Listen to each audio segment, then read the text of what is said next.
옆에 계신 분들하고 인사하시죠. 잘 오셨습니다. 오늘 마지막 날 밤인데, 네. 또 처음 뵙는 분들도 계시고. 우리 요한복음 5장 22절로 23절 말씀 읽고요. 오늘 마지막 날 메시지 나누겠습니다. 요한복음 5장 22절로 23절 말씀입니다.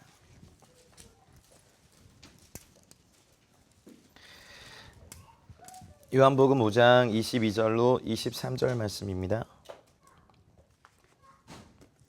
우리 한 목소리로 합독하실까요? 읽겠습니다. 아버지께서 아무도 심판하지 아니하시고 심판을 다 아들에게 맡기셨으니 이는 모든 사람으로 아버지를 공경하는 것 같이 아들을 공경하게 하려 하심이라. 아들을 공경하지 아니하는 자는 그를 보내신 자 아버지도 공경하지 아니하느니라. 우리 한 번 더 읽을까요? 시작. 아버지께서 아무도 심판하지 아니하시고 심판을 다 아들에게 맡기셨으니 이는 모든 사람으로 아버지를 공경하는 것 같이 아들을 공경하게 하려 하심이라. 아들을 공경하지 아니하는 자는 그를 보내신 아버지도 공경하지 아니하느니라. 아멘. 저희가 지난 4일 동안 계시록의 7교회들을 중심으로 좀 메시지를 나눴고요. 오늘 이제 마지막 날 밤 아쉬우세요? 네, 감사합니다. 아쉬워주시고. 그래서 어떤 메시지를 전해야 될지 좀 고민도 하면서 나왔는데 주님이 좀 주신 몇 가지 마음이 있어서 크게 오늘 이제 두 가지로 큰 맥을 잡고 좀 전하겠습니다. 좀 이렇게 마지막 날에 좀 축복과 기쁨의 메시지를 이렇게 확 전해드렸으면 좋겠는데 또 심판을 이야기해야 될 것 같아요. 그러나 뭐 말씀 전하는 사람은 성령께서 주시는 감동 따라 전해야 된다고 믿습니다. 심판은 이제 오늘 읽었던 말씀처럼 아버지께서 아들 예수 그리스도에게 다 맡기셨습니다. 아버지를 공경하는 것 같이 아들도 공경하게 하려 하심입니다. 여러분 성경에는 많은 심판이 있습니다. 어떤 건 지나갔고요. 또 많은 것은 또 미래에 있을 겁니다. 구약을 통해 보면 하나님께서는 한 사람들, 또 한 세대, 또 한 국가들을 심판하셨죠. 근데 그 신약에 들어서 이제 온 민족, 온 열방이 다 주 앞에 심판대 앞에 서야 될 날이 옵니다. 우리가 이제 그 한 4일 동안 계속해서 7교회에 대한 주님의 그 서신을 살펴보면서 그 모든 것의 결론은 사랑이었다는 것을 저희가 배웠습니다. 결론은 오늘 그렇게 됐습니다. 그 마지막 교회로 우리가 살펴본 라오디게아 교회를 봤을 때도 주님이신 예수님도 문 밖에 세워놓을 만큼 사람이 중심이 된 많은 의견이 중심이 된 교회고 지금 마지막 시대의 교회의 모습을 대표합니다. 지금은요 예수님의 말씀이 하나님의 말씀이 그렇다고 해도 그냥 그렇게 기록되어 있고 명백히 있는데도 그걸 지키지 않는 세대예요.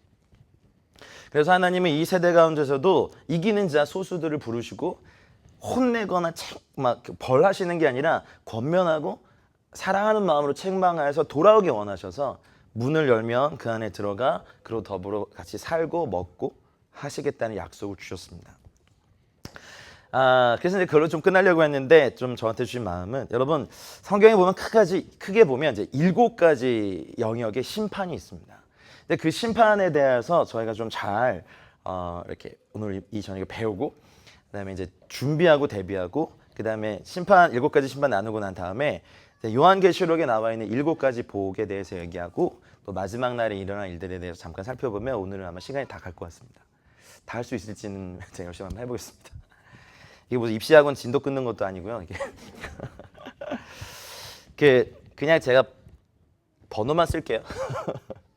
첫 번째 심판은요. 성경에 말하는 크게 7가지 심판이 있는데요. 예수님께서 십자가에 달리셔서 이루신 예수 그리스도가 하신 죄의 심판입니다. 죄를 심판하신 거죠. 죄 이렇게 써볼까요? 죄와 저주를 심판하셨다. 죄와 저주를 심판하셨는데 이것은 주님께서 십자가에서 이루신 일입니다. 어렸을 때 이제 그런 질문을 한 적이 있어요. 왜 예수님의 보혈이 우리의 죄를 사하시는지. 그래서 이해가 안 됐어요. 그냥 무조건 믿으라 그래가지고 그냥 덮어놓고 믿고. 여러분 교회에서 만약 거기에 의심을 갖거나 질문을 하면 완전 공산당 되는 분위기여가지고요. 질문을 감히 못하고 있다가 여러분 그 레위기서 17장 11절 같은 말씀에 보면요. 이 피를 너희에게 주어 너희의 죄를 속전하게 하였으니 생명이 피에 있으므로 피가 죄를 사한다 이런 말씀이 있습니다. 온 인류의 죄를 사하기 위해서는 죄가 없는 사람의, 죄가 없는 존재의 피가 필요한데, 우리는요 죄를 질 때마다 아무리 피를 내도요 이 피가 우리의 죄를 없애할 수 없습니다. 그러니까 죄가 없으신 분의 피가 필요했어요. 그래서 온 우주를 통틀어 죄가 없으신 분은 하나님 한 분밖에 없으시거든요. 그래서 근데 하나님이 영이시니까, 바람과 같은 존재이시고 영이시니까 피를 낼 수 없었습니다. 뭐 이렇게 만화 같은 데서 보면 막 이렇게 바람을 싹싹 베면 막 바람에서 피를 흘리는 장면이 가끔 나오긴 합니다만, 하나님이 영이신데 어디 피를 흘리세요? 그래서 예수님께서 그 약속을 따라, 언약을 따라, 예언을 따라 사람이 되어 오셨고 육신을 입고 오셔서 우리를 위해 죽으셨습니다. 그래서 오셨을 때부터 자신의 목적을 밝히신 이유가 뭐냐면, 인자가 온 것은 죽으러 왔다라고 말씀하셨죠. 많은 사람을 위하여 나의 목숨을 대속물로 주려 함이다라는 의미에는, 아담 이래로 주님 다시 오실 때까지 태어난 모든 인류의 죄를 유일하게 사하실 수 있는 한 분의 피. 우리가 얼마나 악독한 줄 아십니까? 하나님을 죽일 만큼 악독합니다. 인간 그렇게 쉽게 변하지 않습니다. 그렇죠? 죄성이 참 안 변합니다. 가끔 이제 그런 거 있죠. 이렇게 막 극적인 어둠에, 완전 막 진한 어둠에 계시다가 극적으로 주님 만나가지고 막 이렇게 간증 집회하고 다니시는 분들 계시죠. 너무 선하고 좋은데요. 제가 조금 아쉬운 건, 그분들은 또 너무 이 죄의 이것들이 습관이 확 들어가지고요. 그 다음에 꾸준하게 주님을 섬기고 사람들을 섬기는 일을 잘 못하세요. 이게 좀 아쉬워요. 그러니까 성전을 지을 때는요 구부러진 나무로 하지 않습니다. 근데 이렇게 좀 주 안에서 반듯하게 이렇게 자란 분들은 인생이 별로 굴곡이 없어요. 그렇죠? 그래서 가끔 간증해라 그러면 할 게 없어요. 그냥 평탄한 가정에서 자라서 믿음의 5대에서 자라고 뭐 이렇게 얘기하면 다들 바람만 봐도 기름 부음이 임한다는 그 5대? 이러면서 한번 이렇게 손 한번 잡아주면서 이렇게 막 하는 거죠. 믿음의 7대, 뭐 믿음의 8대 이런 분들 만나면요 그 앞에서 절로 이렇게 고개가 수그려집니다. 뭐 중동 선교사들이 막 자기 선교사인 거 자랑하다가 시리아 장로님이요 그랬대요. 이제 뭐 물론 당신 뭐 어떻게 예수님 믿었습니까? 해서 선교사들이 막 이렇게 자랑을 한 거예요. 뭐 이렇게 예수님 만나서 뭐 이렇게 선교사까지 왔습니다. 그러니까 뭐 자랑질을 한 거잖아요. 물었대요. 그럼 시리아에서 장로님이시니까 어떻게 예수님 믿었습니까? 그분 대답이 압권이었어요. 우리 가문은 사도 바울의 전도를 받아 예수 믿은 지 2000년이요. 선교사들이 다 무릎 꿇고 우리를 선교해 주십시오 막 이러셨다. 이게 그런 거 잘하는 게 아니죠. 제가 말하고 싶은 건요, 죄와 저주를 주님께서 이렇게 심판하시는데, 예수님의 보혈이 왜 우리의 죄를 사하는지, 그래서 생명이 피에 있으므로 피가 죄를 속하는 하나님의 법칙이 있어요. 여러분, 하나님은 신실하셔서 자신이 갖고 계신 법에 스스로 매여 계십니다. 이게 하나님의 신실하십니다. 하나님이 변덕스러우셔가지고요 지구가 37.5도 기울어져 있죠. 맞나요? 아마 그럴걸요? 그냥 주님이 딱 다음날, 야, 몇천 년간 37.5도 너무 지루한데? 37.8도, 그 다음에 37.2도, 지구가 어떻게 될까요? 재앙이죠. 우리 살아남지 못해. 이건 재앙이죠. 주님은 당신이 갖고 계신 법에 스스로 매여 계셔서요, 고린도서에 보면 하나님의 미련하심이 사람보다 지혜롭고 하나님의 약하심이 사람보다 강하다라는 말을 사도 바울이 쓰잖아요. 근데 우리가 아무리 생각해봐도 하나님은 전능하신 분인데 그분이 약할 이유가 없고요, 그분이 미련하실 이유가 없어요. 근데 한 가지 미련하고 약한 게 뭔지 아세요? 이 반역하고 거역 잘하는 우리들을 쓸어버리지 못하고 자기 독생자 죽이시면서 살렸던 주님의 약함이 있어요. 미련하시죠. 그럴 권위 있었죠. 12형 더 되는 천사를 부를 권위 없겠느냐라고 하셨던 주님의 말씀처럼 하늘의 군대들을 불러서 야 얘네들 다 벌해 이렇게 하실 수 있었거든요. 충분히 십자가에서 이거 탁 뽑고 내려오셔가지고 메시아 안해 막 해가지고 천사들 다 불러가지고 얘네 다 죽여 막 이러면 우리 다 죽었죠. 주님 미련해요. 진짜 미련하세요. 십자가에서 죽으실 수밖에 없어요. 그게 그분이 갖고 계신 법이셨어요. 그래서 십자가가 왜 강력하냐면, 여러분 그 마귀가 갖고 있는 가장 큰 무기가 사망 권세잖아요. 그 창세기에 보면 하나님이 뱀에게 저주하실 때 두 가지를 저주하셨는데, 첫 번째 뭘 하셨죠? 평생 그래서 배로 기어다니라. 그건 이제 그 실제 뱀에게 하신 거고, 그다음 또 뭘 먹어라? 그렇죠. 근데 뱀이 흙 먹습니까? 아니죠. 개구리 잡아먹고 말이죠. 뱀에게 이렇게 싹 들어갔던 사단에 대한 말이에요. 그 흙이라는 단어가 그 히브리어로 보면 이제 아파르란 단어인데요. 이 아파르가 우리의 인간의 육체형이요.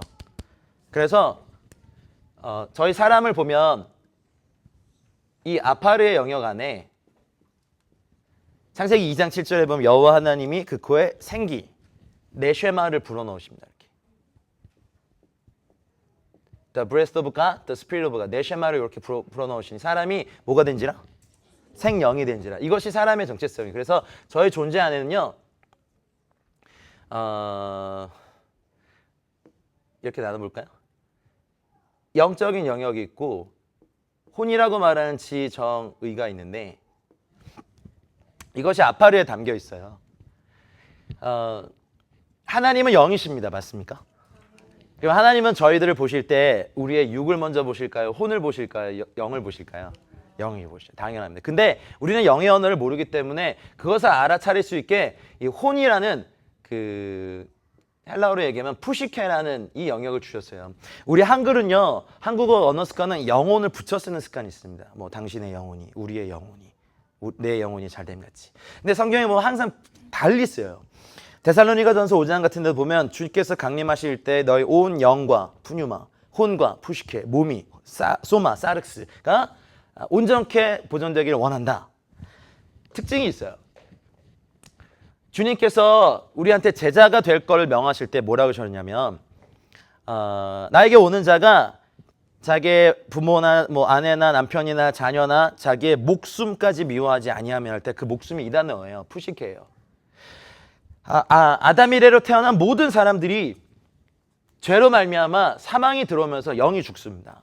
그래서 육에 속한 사람은 이라고 할 때 신약의 그 표현 보면 The man without the spirit 이렇게 돼 있어요. 영이 없는 사람은이에요. 영이 죽은 사람은. 니고데모가 이 지식의 영역은 굉장히 탁월하지만 영이 살아나지 못했기 때문에 예수님 이렇게 보시고 사람이 거듭나지 아니하며 하나님의 나라를 볼 수 없다. 물과 성령으로 거듭나지 아니하면. 그러니까 이해를 못했어요. 아니 사람이 장성하면 어떻게 엄마 뱃속에 다시 들어갔다 나올 수 있겠습니까? 라고 막 얘기했을 때 야 네가 이스라엘 선생으로 이걸 모르냐? 라고 해서 모르죠. 영이 죽어있으니까. 우리가 거듭났다라고 하는 건 어떤 의미입니까? 죽어있던 이 영이 다시 살아나서 살리시는 영이신 예수 그리스도를 만나서 이제 드디어 영이신 하나님과 교통함, 교제함 이것이 시작된다는 의미예요. 근데 많은 분들이 왜 어렵냐면 평생 특별히 형제분들 같은 경우는 이걸로 살았어요. 지식의 힘으로 살았어요. 대부분. 그래서 이성이 너무 단단해. 이건 죽여야 되는 혼적 생명인 거예요. 이것이 성령님께 다룬받기 전에는요 영적인 생활 안 됩니다. 지식으로 다 분석하고 앉아 있어요. 그래서 사도 바울이 그랬죠. 우리가 갖고 있는 무기는 모든 생각과 철학 이런 사상들을 주의 말씀 안에 사로잡아서 굴복시키는 힘이다. 이렇게. 그래서 그 대부분 형제들은 그런 이제 어려움이 있죠. 영적인 걸 지적인 영역으로 풀려고 하니까 잘 동의도 안 되고 이해도 안 되고 분석해요. 또 반대로 자매들은 너무 또 감정적이에요. 또 감정적인 것만이 영적인 건 아니에요. 이 녀석도 죄로 말미암아 다 타락했기 때문에 원래 하나님이 우리에게 주신 지식의 영역은요. 그냥 사물을 봤을 때 본질을 딱 꿰뚫어 볼 수 있는 탁월한 지성이에요. 아담이 이렇게 보고 너? 그러면서 뭐라고 이름을 지어줘요. 본질을 딱 캐치해가지고. 그렇죠? 지금 저희들의 지성은 죄로 말미암아 타락해서 고등학교 2학년 때 배운 미적분 공식 기억나십니까? 화학 원소 주기율표 이런 거 기억나세요? 고등학교 때 그렇게 맞으면서 배웠는데도 다 잊어먹고. 영어 여기서 그렇죠. 하여튼 네 그만하겠습니다. 어쨌든 그렇죠. 감정 원래는 의와 평강과 희락과 생명과 감사와 이런 것이 가득 차도록 만들어져 있는데 지금 여러분 느끼고 있는 그거예요. 우울함, 무기력, 절망감, 외로움, 수치감, 거절감, 배신감 또 뭐 있어요? 네? 소외감. 빨리 느끼는 거 한 가지씩만 얘기해 보세요. 괜찮은 척 앉지 말고. 질투, 내숭, 미움, 교만. 그러니까 그 감 있잖아요. 감. 아침에 일어나자마자 우와 기쁨과 감사가 막 넘치는 사람들이 가끔 있지만 별로 없어요. 그죠? 그러니까 이 감정을 신앙의 근거로 둬서는 안 돼요. 운다고 그 사람이 진실한 거 아니에요. 그죠? 그때만 진실해요. 의지도 마찬가지죠. 사도 바울 같은 사람 보면 알죠. 성령님께 다룬받기 전에는요, 이 의지는요 사람을 죽여요. 고집이에요, 고집.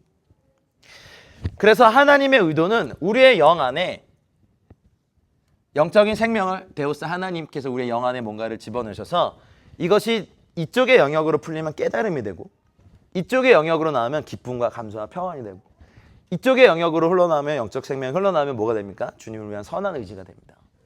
육체는 그 도구일 뿐이죠. 이걸 아셔야 돼요. 우리의 본질은요, 생명이라고 한 그 단어요, 그것이 네페시카야라고 합니다. 히브리어로요. 그냥 소리는 안 들어 쓸게요. Living being, living soul. 야, 넌 누구냐? 저 이재진인데요. 그건 네 이름이지. 야, 너 누구냐? 저요. 남자인데요. 그건 네 성별이지. 넌 누구냐? 저 목사인데요. 그건 너 직업이야. 너 누구냐? 저 코리안인데. 넌 그 국적이지. 넌 누구냐? 그럼 저한테 왜 그러지? 나한테 왜 그래? 내 정체가 생명인 거예요. 살아있는 영적 존재인 거예요. 이게 열리지 않으면요, 우리 모든 신앙적인 말씀의 것들이 다 욕이 쌓여요. 지식이 쌓여요. 완전 교만해져요. 생명의 체험은 없으면서 분석하고 비판하고 교만하게 앉아있는 하나님 보신 가관이죠. 근데 이제 의문은, 우리가 예수님을 만나고 막 영적 체험도 있으면 영이 살아나서 거듭난 체험은 있는데 문제는 왜 우리 있다입니까? 네? 이런 거예요. 영이 살아있지만 건강하지 않은 거예요.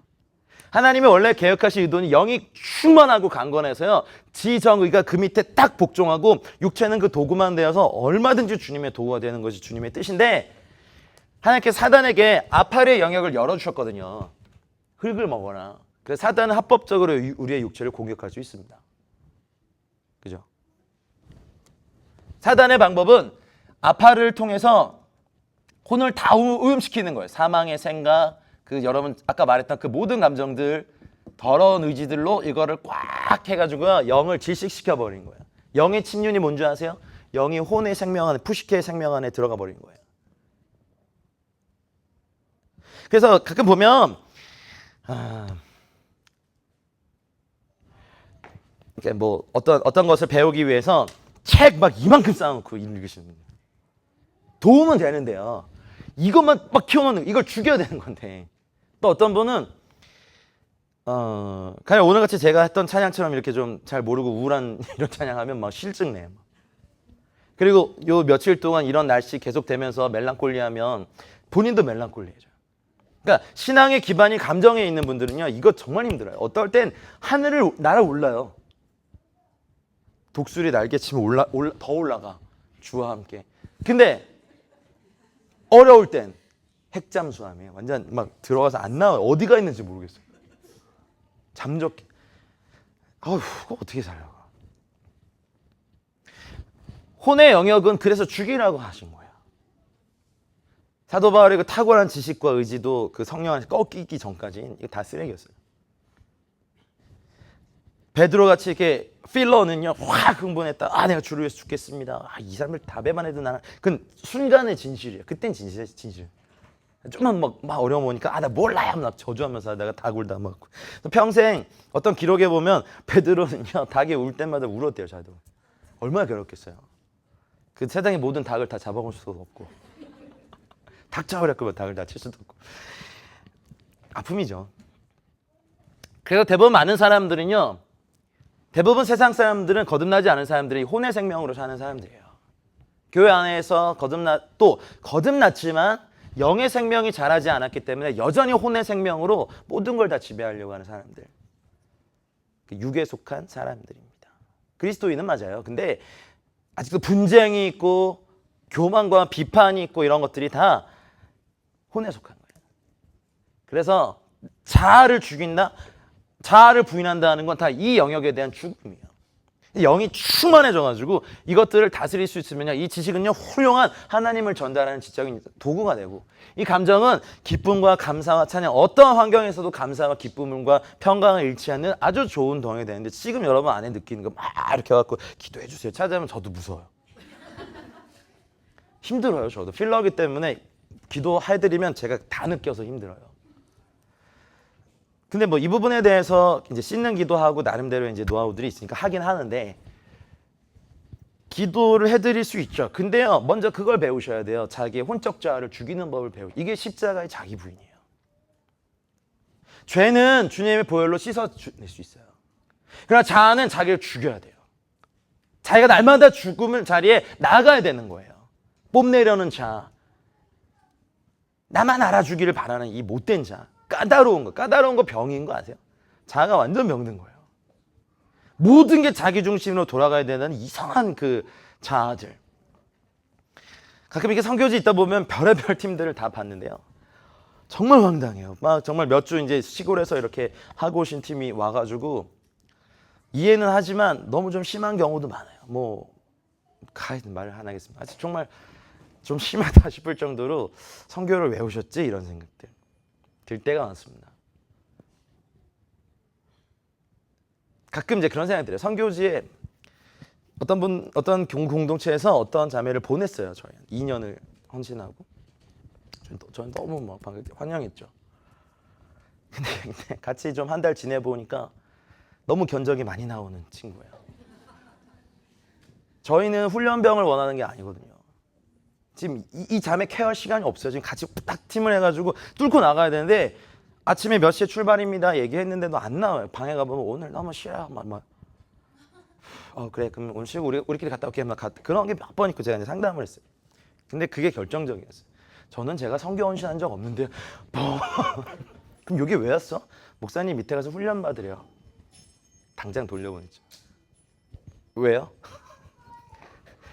여러분 이렇게 훈련병들이 훈련받아야 될 부대가 있고요. 전투 부대들은 미션을 수행해야 되는데요. 제발 그런 분들 막 이렇게 보는 이재진 목사 밑에 가서 훈련 받으라. 제 인생도 힘든데 지금 누굴 힘든? 야, 자아가요. 전방 100m에도 느껴질 정도의 까다로운 분들 만나면 이렇게 피해가고 싶은.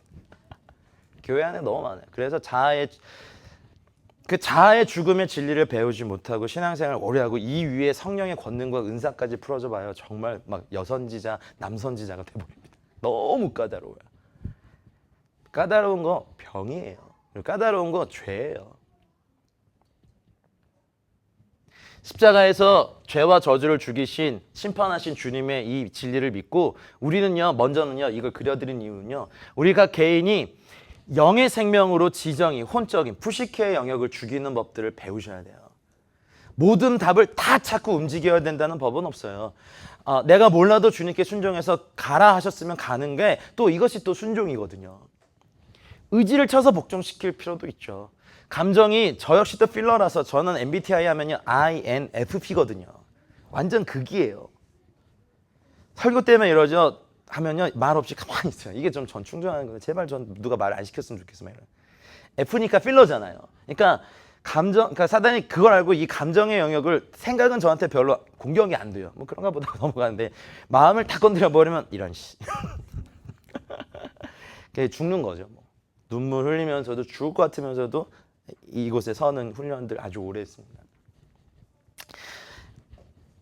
육의 소욕을 죽이는 거 마찬가지입니다. 하나님의 방법은 영을 충만케 하셔서 혼과 육을 지배하시고 흘러넘치게 하는 거고, 사단의 방법은 육체를 건드리고 지정의를 오염시켜서 영을 아예 질식시켜 버리는 거죠. 육의 운동하는 거 좋죠. 그러나 그 운동이 영의 생활을 방해하도록 하는 건요 죄입니다. 죄예요. 뭐 아침에 뭐 조기 축구하고 뭐 테니스 골프 치는 게 왜 죄예요? 죄 아니에요. 하는데 그것이 영적인 생활에 방해하도록 되면요 죄일 수밖에 없어요. 거기에 길들여지거든요. 그러면요 영적인 생활이 불편해요. 그러니까 뭐 또 이것만 계속 하시던 분들은 대화도 잘 안 돼요. 지적인 영역만 늘린 남자분들 이제 보통 이런 예 제가 많이 듣는데, 뭐 같이 운전하고 가요. 근데 멋진 차가 딱 지나가요.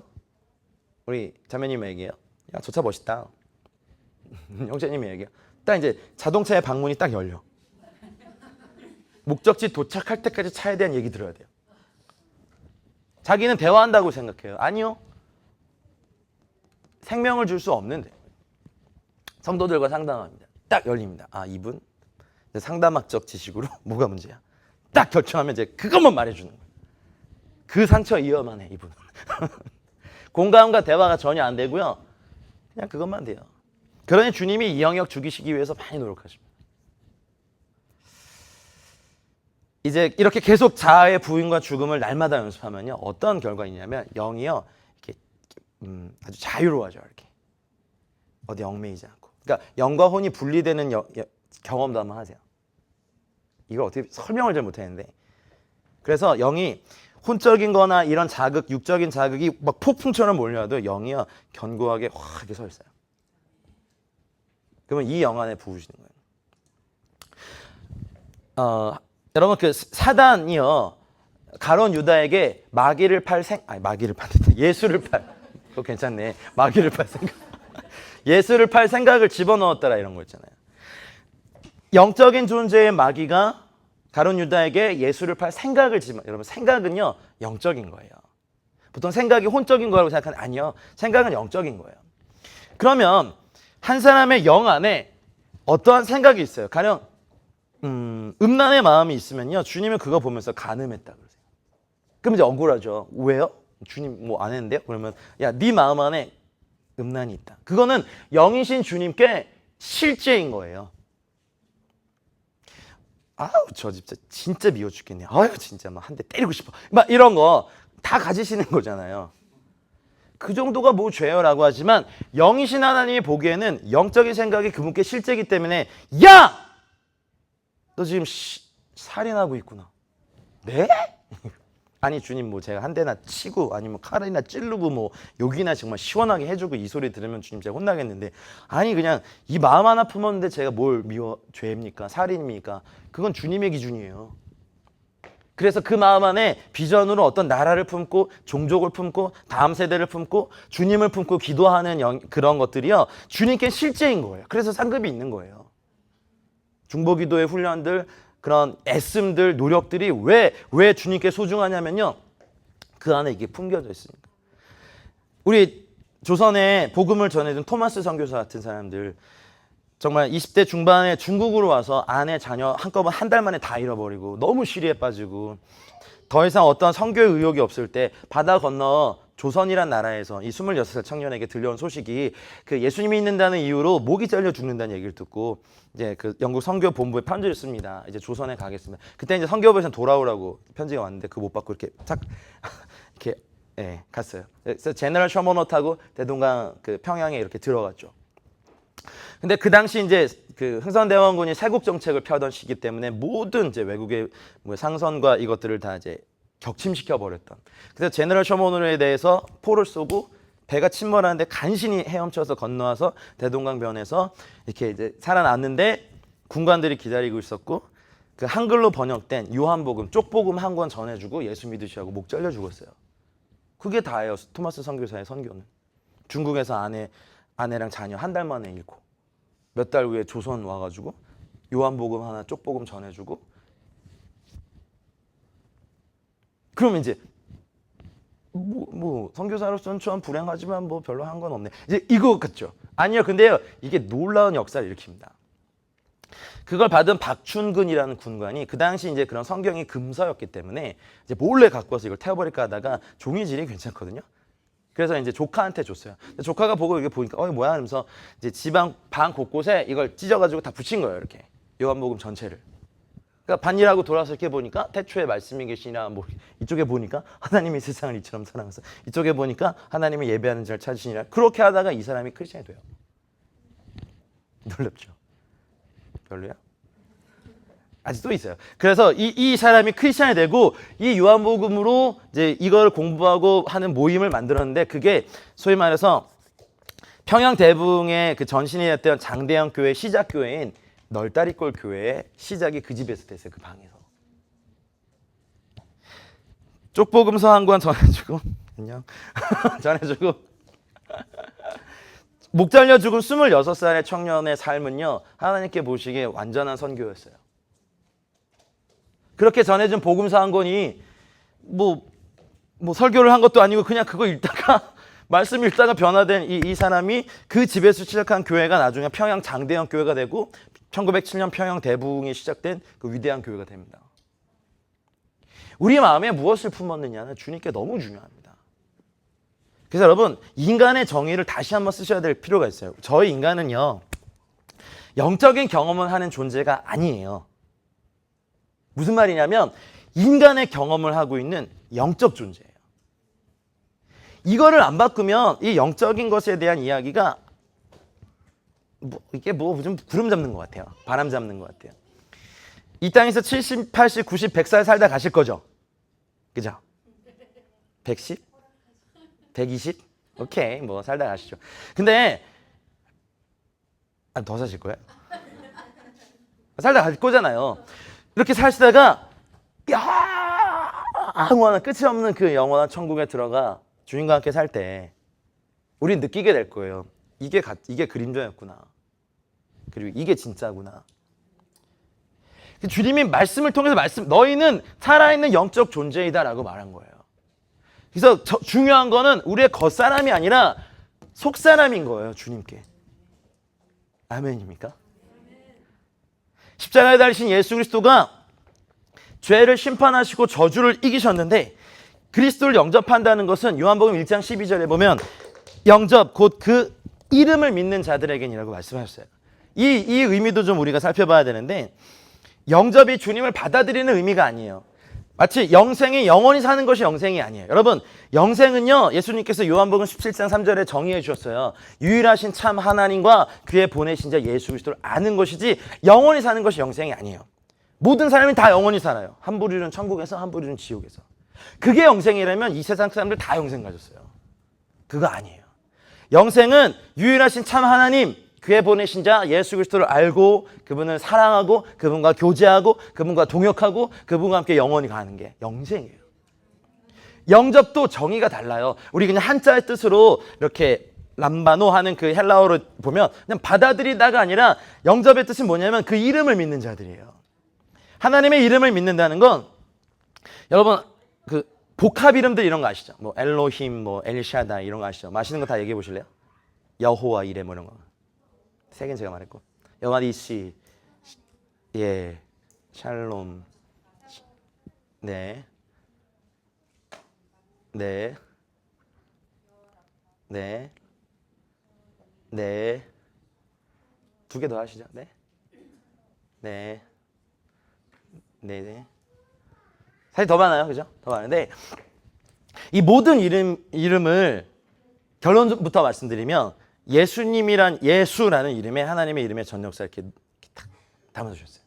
예수님이 요한복음 17장에서 기도하실 때 Holy Father, 거룩하신 아버지요, The name you gave me, 내게 주신, 근데 한글 성경 보면 내게 주신 아버지의 이름으로 저희를 보존하사 지키시고 내가 저들에게 아버지의 이름을 알게 하였고 또 알게 하리니 이렇게 기도하셨죠. 그렇다면 성자 하나님께 주신 이름은 예슈아, 이제 히브리어 문가로는 예슈아, 그렇죠? 예수. 영어로는 뭐죠? Jesus. 중국어로는 예수 이렇게 뭐 어쨌든 예수라는 이름에 하나님의 이름의 전역사가 다 담겨 있어요. 구약을 읽어보면 어떤 사건 하나하나마다 하나님이 자신의 이름을 계시하시면서 자신을 알려주셨죠.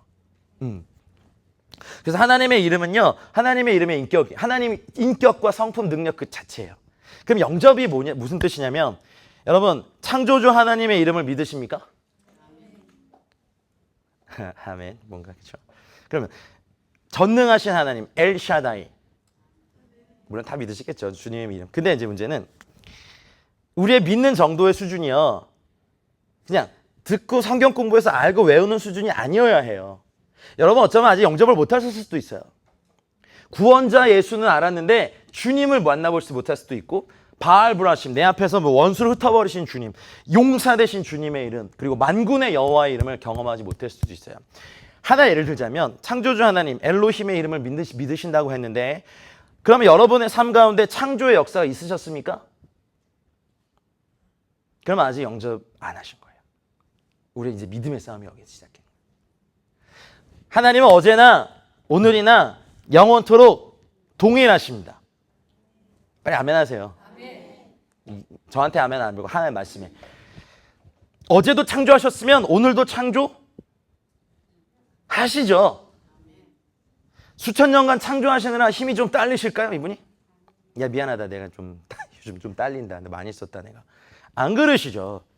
영접이 왜 그 이름을 믿는 거냐면, 그때 창조하셨던 하나님이 지금 내 삶에도 역사하셔서 내 안에 건강을 창조하시는 것, 용기를 창조하시는 것, 힘을 창조하시는 것, 능력을 창조하시는 것, 이것이 경험되는 게 영접이에요. 우리 영접 잘못 알고 있어요. 물론 CCC 사형리 전도법 이런 데서 예수님을 영접 기도하시겠습니까? 그럼 네, 주님을 받아들입니다. 오케이. 그것도 저희가 받아들이지만 성경적인 정의는 그 이름을 믿고 경험하는 거예요. 치유의 하나님의 이름, 라파 잘 외우고 계신데 그럼 그 하나님의 이름이 경험되어야 우리는 영접하는 거예요. 그러니까 아직 우리 믿음의 수준이요, 우리가 처음 예수님 만났던 것에서 아직 거기서 왔다 갔다 우리는 어린아이 수준일 수 있는 거예요. 죄와 저주를 다 이기신 이분이 우리를 초청하십니다. 영접으로 나와라. 나면서부터 안진뱅이 된 자를 일으킬 때 베드로와 요한이 올라갈 때 그러죠. 은과 금은 내게 없지만 내게 있는 것을 너에게 주노니 나사렛 예수 그리스도 이름으로 명하노니 일어나 걸어라 라고 했을 때 창조주 하나님의 이름의 역사가 이 사람의 발과 발목에 새로운 힘줄을 창조했어요. 치유의 하나님의 이름의 역사가 이 모든 상처와 뭔가 약해 있는 것들과 마음을 치유하셨어요. 전능하신 하나님의 이름의 역사가 이 사람이 나면서부터 안진뱅이 된 사람을 일어날 수 있는 힘을 주셨어요. 하나님의 이름은 항상 이렇게 함께 역사해요. 그래서 주님이 그러신 거예요. 내가 그들에게 아버지의 이름을 나타내었고 또 알게 하겠다. 그러니 누가 전도해요? 예수님 믿으세요. 아이씨 안 믿어요. 이러면 더 이상 구원이 없는 이유가 예수님의 창조도 안 믿는다는 얘기고 예수님의 구원하심도 안 믿는다는 얘기고 십자가도 안 믿는 거고 부활도 안 믿고 심판도 안 믿는데 어디에 구원이 있어요? 선행으로? 웃기시네. 없어요. 천하 인간의 구원을 얻을 만한 다른 이름이 없어요. 영접은 잘 들으세요. 그 이름을 믿는 거예요. 요한복음 1장 12절에 너무 정확하게 말씀하셨어요. 우리의 정의로 받아들이지 마세요. 성경이 정의했다면 하늘이 두 쪽 나도 그거 외우셔야 돼요. 그걸 받아들이셔야 돼요. 그러면 그렇구나. 여러분 삶에서 하나님의 이름이 몇 가지나 경험되셨습니까? 그동안. 그럼 우리는 아직 가야 될 길이 많이 남은 신나는 롯데월드 디즈니랜드만 신나는 데가 아니에요. 거기는 부모님들에겐 고역이구나 참. 내가 아직도 경험하고 알아가야 될 하나님의 이름이 이렇게 많더니 아 표정들이 진짜 네. 아 주님 제가 놀랐어요. 하나님의 이름 얘기해도 아무 반응도 없으시고 라우디게아 교회 아니에요 여기? 그렇게 아침에 이렇게 부탁을 드렸건만 신나지 않아요? 근데 표정이 왜 그래요? 내적 치유를 먼저 했어야 돼요 우리. 감정을 표현하는 뭐 삶이 힘드시죠 여기 이민사회가. 아니 정말 이해는 하겠는데 복음에도 반응 안 하면 여러분 뭘로 기뻐하세요? 뭐 어떡하냐. 신경이 쓰이니까 그렇죠. 4일째인데 제가 지금 안 익숙해지니까 그렇죠. 오늘까지 하고 제가 갈 거예요 정말. 하나님의 이름이 경험될 수 있다는 이게 얼마나 놀라운 건데요. 우리 아직 경험될 게 너무 많아요. 제가 이렇게 목이 너무 편도가 너무 심하게 부었던 아이였는데요. 제가 예수님 인격적으로 만나고 고1 때 어떤 기도 많이 하시는 여자 원장님께 기도를 받았을 때 하나님이 재진이심 너의 이 편도를 새로운 것을 창조해 주셨다. 그런데 그때 믿음이 확 들어왔어요. 그래서 그때 이후로 사실 편도가 안 아파요. 수술을 한 해 만에 하는데 정말 신기하게 20여 년이 지났는데요. 안 아파요. 그리고 또 하나 제 안에 창조의 역사를 경험한 게요. 용기였어요. 더 큰 것도 있지만 작은 걸 말씀드리면 굉장히 내성적인 성격에 소심하고 별로 숫기도 없고 말도 잘 못하는 제가 복음을 전할 수 있는 한 가지 이유는요. 제가 너무 주님께 구했어요. 주님 제가 다른 건 잘 못하겠지만 주님 복음 증거할 때는 정말 용기 내서 할 수 있도록 제 안에 용기를 창조해 주십시오. 엘로힘 하나님의 이름을 부르고 또 부르고 불렀어요. 근데 어느 순간부터 다른 건 여전히 용기가 없는데 겁도 많고 소심하고 막 그런데 복음 전할 때만 반짝 떠올랐다가 또 끝나면 조용히 있고 그쵸 집사님 보셨죠? 근데 뭐 다른 데 용기 부릴 필요 있나 그냥 주님 복음 전할 때만 열심히 해요. 그래서 신기해요. 그거 어디서 그런 용기가 나는지. 가끔 이제 중국 지하교회들 막 이렇게 초청받아가면 정말 시골 산길에 정말 여기에 길이 있는 거야. 막 믿음이 필요한 길 가는데 그런 데 갈 때 이상한 담대함이 막 생겨요. 진짜 이런 데 가다 사고 나면 아무도 시체 못 찾겠다 이런 데도 많이 다녔거든요. 어떻게 알아요 그런 데서 사고 나면. 그래서 주로 혼자 진짜 막 좀 그쪽 표현으로 얘기하면 독고다이로 어디든 부르면 가서 막 복음 전하고 신나서 돌아오고 어떨 때 막 옥수수 한 푸대 얻어오고 중국 가정교회는 사례비 이런 거 없으니까 막 거위 한 마리 막 정말 그래요. 자기가 뭐 농사진 포도 한 상자, 옥수수 한 푸대, 거위 한번 갖고 왔다가 저희 아내한테 되게 뭐라고 소리 듣고 털 뽑힌 거위였는데 그게 중국 사람들은 여름 보양식이거든요. 소금에 절여가지고. 근데 뭔지도 모르고 들고 왔다가 어쨌든 그런 용기는 그런 데 생기는 거예요. 지금도 뭐 이제 또 한국 돌아가면 또 한국 집회, 막 중국 일정에 몽골 사역에 쉽지는 않아요. 저희 소심한 성격이 참 한 곳에 머물러서 조용히 있는 걸 좋아하는 제가 이렇게 다니는 것도 창조주 하나님의 이름의 역사가 제 안에 복음을 위한 용기를 창조해 줬기 때문이에요. 아주 작은 예지만요. 부요가 필요하다면 하나님께서 이 손에 부요를 창조해 달라고 믿음으로 선포하세요. 이건 기도받아야 될 일이 아니라 여러분 믿음의 선포예요. 저는 마중물은 해드릴 수 있어요. 그러나 이 펌프질은 여러분이 하셔야 돼요. 씨는 심어드릴 수 있어요. 그러나 그 물은 여러분이 주셔야 돼요. 기도 사역한다는 건 그런 의미예요. 그러나 여러분 이거 하나하나 다 가겠네요. 어쨌든 다 가도 좋아요. 영접을 다시 하셔야 돼요. 오해하지 말고. 그러니까 그 이름의 역사를 이제 다 경험하세요. 전능의 하나님의 이름이 원래 샤다이가 어머니의 가슴이라는 뜻이에요. 그러니까 아이를 딱 이렇게 해가지고 먹이고 보호하고 품고 재우고 하는 어머니 딱, 그리고 어머니는 아기들 보호할 때 막 초인적인 힘이 나잖아요. 그렇죠? 하나님 그러신 분. 이것도 경험하셔야죠. 외롭다고 징징대지 마시고 엘샤다이 하나님 경험하세요. 그분의 품에 이렇게 안기셔가지고 만군의 여호와의 이름 경험하셔야죠. 제가 되게 은혜 받은 하나님의 이름이 있는데 메카디 시켐, 내가 거룩하니 너희도 거룩하라. 나는 너희를 거룩하게 하는 여호와 하나님이다. 이 이름을 이렇게 들었을 때 인생에서 다 바닥을 치고 다 소망 없는 위선자라고 손가락질하고 이 사기꾼아 너는 뭐 이렇게 얘기했을 때 이 메카디 시켐, 나는 너희를 거룩하게 가치 있게 만들어 그 부르심의 자리에 세우고 마는 하나님 여호와다. 이것들이 제 안에 경험됐던 시절이 있었어요. 그 간증을 나누면 또 끝이 없으니까 이게 너무 고마웠어요. 아무도 나를 가치 있게 여겨주지 않았는데 하나님의 이름을 부르니까 메카디 시켐의 그 하나님의 이름이 내가 거룩하니 너도 거룩하다 라고 하면서 제 삶을 가치 있게 만드셨어요. 여러분 제가 뭐라고 여기 와서 복음 전합니까? 여러분 왜 와서 여기 들으세요? 나이도 어린 목사한테 이런 쿠사리 들어가시고 한번 생각해 보자고요. 치유의 하나님 이름 당연하고요. 공급하신 하나님은 물론. 근데 이제 다 경험시키시는 공의. 그러면 요만한 거짓말도 다 드러나게 하시고요. 하나님 저한테 이거 가르치실 때 목사들이 가장 많이 하는 거짓말 중에 하나가 가령 뭐 기도를 부탁하셨는데 제가 기도를 안 했어요. 근데 해결이 됐단 말이에요. 근데 이제 오셔서 목사님 그때 그 기도해 주셔서 뭐 잘 됐습니다 할 때 제 반응 못했다면 못했는데요? 라고 하는데 용기가 안 나는 거죠. 아, 네, 할렐루야. 이 말은 뭔가 은근슬쩍 넘어간다는. 근데 이 정도는 좀 봐주실 수 있지 않을까 했는데 주님이 전화해라. 너 기도 안 했잖아. 주님 그래도 그때 한 번은 했는데 평소에 이 문제에 대해서 안 했어 너. 엄청난 용기가 필요했어요. 전화 드려서 제가 실은 그걸 듣고 기억을 못해서 기도를 못했습니다. 잘못했습니다. 죄송합니다. 이렇게 하면 되는데 거기다 꼭 사족을 붙이죠. 다른 분이 기도 많이 했나 봅니다. 이러면서 또 하여튼 안 죽을라 그래 이제. 뭐 이런 식으로 뭐 아직 출발 안 했는데 출발했어 가고 있어 이런 거짓말 많이 하시죠. 주님의 그 공의의 이름 만나기 시작하면요 다 하나님 그거 막 무지하게 괴롭히실걸요. 정직해라. 요만한 것도 괴로워요. 어떨 땐 차라리 모를 땐 그냥 내 마음대로 사는데 적당히 거짓말도 좀 하고 뭐 잘난 척도 좀 하고 허세도 부리면서 사는데 이만한 거 하나까지 다 드러내시면서 그러니까 주님의 이름을 영접해 가는 거예요. 근데 이게 너무 좋아요 사실은. 그래서 이거 다시 그래서 이 이름이 사모되고 경험된 제가 이 이름의 역사를요 90년대 중반에 러시아 가서요. 제가 원래 러시아 선교사를 준비한 사람이어서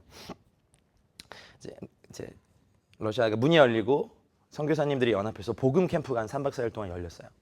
근데 그 사람들 평생에 유물사관 이런 마르크스 레닌주의 이런 거에 꽉 사로잡혀가지고 신은 없다라고 했던 완전 이런 완전히 이 지적인 영역에 이 완전히 이것들이 있는 사람들이 있는데 정말 태도 불량.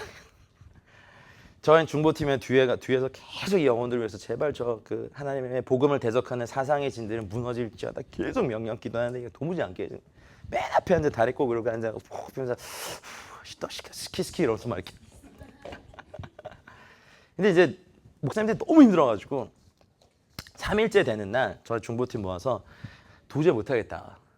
이게 좀 정도가 있어야지 너무 심한다. 그래서 내가 오늘 이제 마지막 세션에 원래 마지막이 아닌데 이제 예수님의 이름 한 번만 더 증거하고 그래도 변화 없으면 이 캠프 접자. 그리고 이제 중보팀들이 다 이제 금식하면서 이름 한 명씩 불러가면서 막뭐 세르게이는 깨질지어다 이반은 깨질지면서 기도하고 있어요. 정말 간절했어요. 그래서 이제 오후 세션 시작됐어요. 근데 그때 본문이 마태복음 16장이었어. 가이사랴 빌립보 지방에 들어가서 야 너희는 뭐 사람들이 날 누구라 하냐 뭐 엘리야 누구라 합니다. 정답 아니었죠. 베드로가 얘기했죠. 주는 그리스도시요 살아계신 하나님의 아들이십니다. 이 얘기했을 때 주님께서 교회에 대해서 말씀하셨던 그 본문으로 예수님이 살아계신 하나님의 아들이시고 그리스도이심을 증거하는데 여전히 불량의 아저씨들 다 그냥 담배 피워서 저희는 막 뒤에 앉아가지고 막 뒤통수에 대고 예수의 명을 깨질죠 하면 계속 막 진짜 똥줄이 탔어요. 중보 팀들이 이게 한 명이 도대체 3일 동안 한 명도 안 바뀌냐 그래서 막 했는데 아니나 다를까 선교사님 딱 보여. 선교사님 막 10가지 올랐어. 딱 덮고 다혈질이셨거든요. 딱 덮고 그럼 난 마지막 한 가지 제안한다. 그래서 사람들 이렇게 봐. 우리 예수님의 이름 30분 동안 부르고도 아무런 변화 없으면 가도 좋다. 그게 사람들이 막 난리가 났어요. 가도 좋대. 막 이러면서. 근데 이제 그 본문에 보면 러시아어로 하면 그 좀 길거든요. 뜨이 크리스토스 신 보그 주복. 좀 길잖아요. 그래서 이분이 저희 옛날 한국 오래된 기도원에서 그 예수 내 구주, 예수 내 구주 이거 많이 외쳤던 거 혹시 아세요? 기억나세요? 그거를 시킨 거예요. 저도 어렸을 때 막 기도원에 끌려가가지고 막 북치면서 그거 하는 거 들었거든요. 예수 내 구주, 예수 내 구주 이거 무슨 막 이단들 같은. 어쨌든 한국어로 가리킨 거예요. 이 러시아어로는 이 음가가 안 나니까 따라해보라고. 예수 내 구주. 그러니까 자기들끼리 예수 내 구주 말하면서 막 되게 좋아하고 자기들끼리 장난쳐가지고 시작이 됐어요. 자기들끼리 이거 하면 집에 보내준다니까 진짜 열심히 하는 거예요. 예수 내 구주 무슨 막 예수 내 구주 하는데 우리 막 뒤에서 계속 막 중보하고 주님 저 영혼들 지금 보내면 안 됩니다. 주님의 이름 부르는데 구원해 주셔야 됩니다. 막 정말 간지 막 정말 내가 막 중보팀 막 10몇 명이 다 그냥 눈물 먹이 돼가지고 근데 소리는 못 내니까 뒤에서 진짜 미친놈들이야 보면. 근데 놀라운 건 약 10분 정도가 지났을까 맨 앞에서 제일 불량하게 앉아서 듣던 그 아저씨가 우리 드디어 왔어 그러면서 계속 회개형은 더 보고 싶지 않는데 놀랍게 떼굴떼굴 굴면서 회개가 시작된 거예요. 근데 이게 분위기가 이상한데 그게 이제 이렇게 퍼지면서 주변에 앉은 분들이 다 이렇게 전염이 돼서 회개를 하는 거예요. 강탈을 하셨죠. 그래서 4시간 반 동안 그 호텔 카펫에 굴러다니면서 우리도 같이 부둥켜안고 울고 그분도 울고 잊지를 못해요. 제가 그게 90년대 중반의 일이었거든요. 그래서 너무 행복하게 그분들 다 이제 숙소로 올려 보내드리고 저희 팀끼리 모여서 막 Amazing Grace how sweet the sound 하면서 막 너무 찬양하고 그 다음날 이제 클로징 시간에 테스트모니 하는 시간에 맨 앞에서 매일 제일 불량하게 듣던 그 아저씨가 제일 먼저 나왔어요. 간증하겠다고. 근데 이제 그분이 솔직히 고백하게 하시더라고요. 사실은 자기가 그 러시아 모스크바에 있는 그 종교국장인 거야. 그러니까 웬 까리츠키들 한국인들이 와서 뭐 한다길래 사실 감시하러 왔다. 그래서 3일 동안 듣는 내용 이렇게 듣다 보니까 아유 저런 거짓말, 저런 신화, 저런 걸 아유. 그래서 너무 불편한 거예요. 근데 자기 보고서는 써야 되고 그러니까 이제 버티고 있는데 이거 하면 집에 보내준다니까 제일 열심히 한 거예요. 말씀 다 하시더라고요. 근데 그분의 간증이 기가 막혔어요. 자기 처음 알았대요. 자기의 영혼이 창조주의 이름을 이렇게 부르고 싶었던 걸 처음 깨달았다. 그러면 갑자기 울음이 빵 터지더래요. 자기도 왜 우는지 모르고 울음이 터지고 세미한 음성이 들리는데 내가 널 조성하였고 넌 난 내 것이고 난 너의 구원자다. 내 이름은 예수다. 그러니까 막 한국어로 예수 내 구주 말하면서 감동이었어요. 그래서 그런 간증들이 막 이렇게 있었고 이제 그 복음 캠프를 잘 마음을 졌습니다. 그러면서 이제 각자의 자리로 돌아갔고 이제 이분이 또 자기 그 모스크바에서 전 러시아 종교국장 회의가 열렸는데 수백 명의 종교 국장들이 모여가지고 이렇게 회의를 하는 가운데 이분이 간증을 했어요. 내가 얼마 전에 뭐 어디 캠프에 갔다가 이런 경험이 있었다면서 이제 예수 이름을 얘기하고 한국어를 가르쳐주면서 예수 내 구주를 외쳐보자. 그래서 수백 명이 외쳤는데 놀라운 건요, 그 역사가 동일한 역사가 일어나는 거예요. 그러니까 그 당시 이제 KGB가 이렇게 있다가 이게 상태가 이상하니까 바로 이 아저씨를 잡아서 감옥에 넣었다는 연락이 왔어요. 그래서 선교사님들이 다 이런 저런 돈들 다 모아가지고 미화로 그 당시 한 2만 달러 정도 모아가지고 그 당시 뇌물 주면 다 풀려났으니까 이제 이분 이제 뇌물 주고 꺼내오려고 차를 몰고 이렇게 가는 도중에 연락이 왔어요. 총살 당했다고. 네. 그래서 제가 그때 그 아저씨 여전히 기억이 나요. 그때 좀 영상을 좀 어떻게 해놓고 이럴 때 보여주면 참 좋았을 텐데, 창조주의 이름을 내가 내 영혼이 이렇게 부르고 목말라 하는지 몰랐다라면서 엉엉 울었던 그 간증을 전 잊지 못해서 그때부터 저는요 예수 이름에 미쳤어요.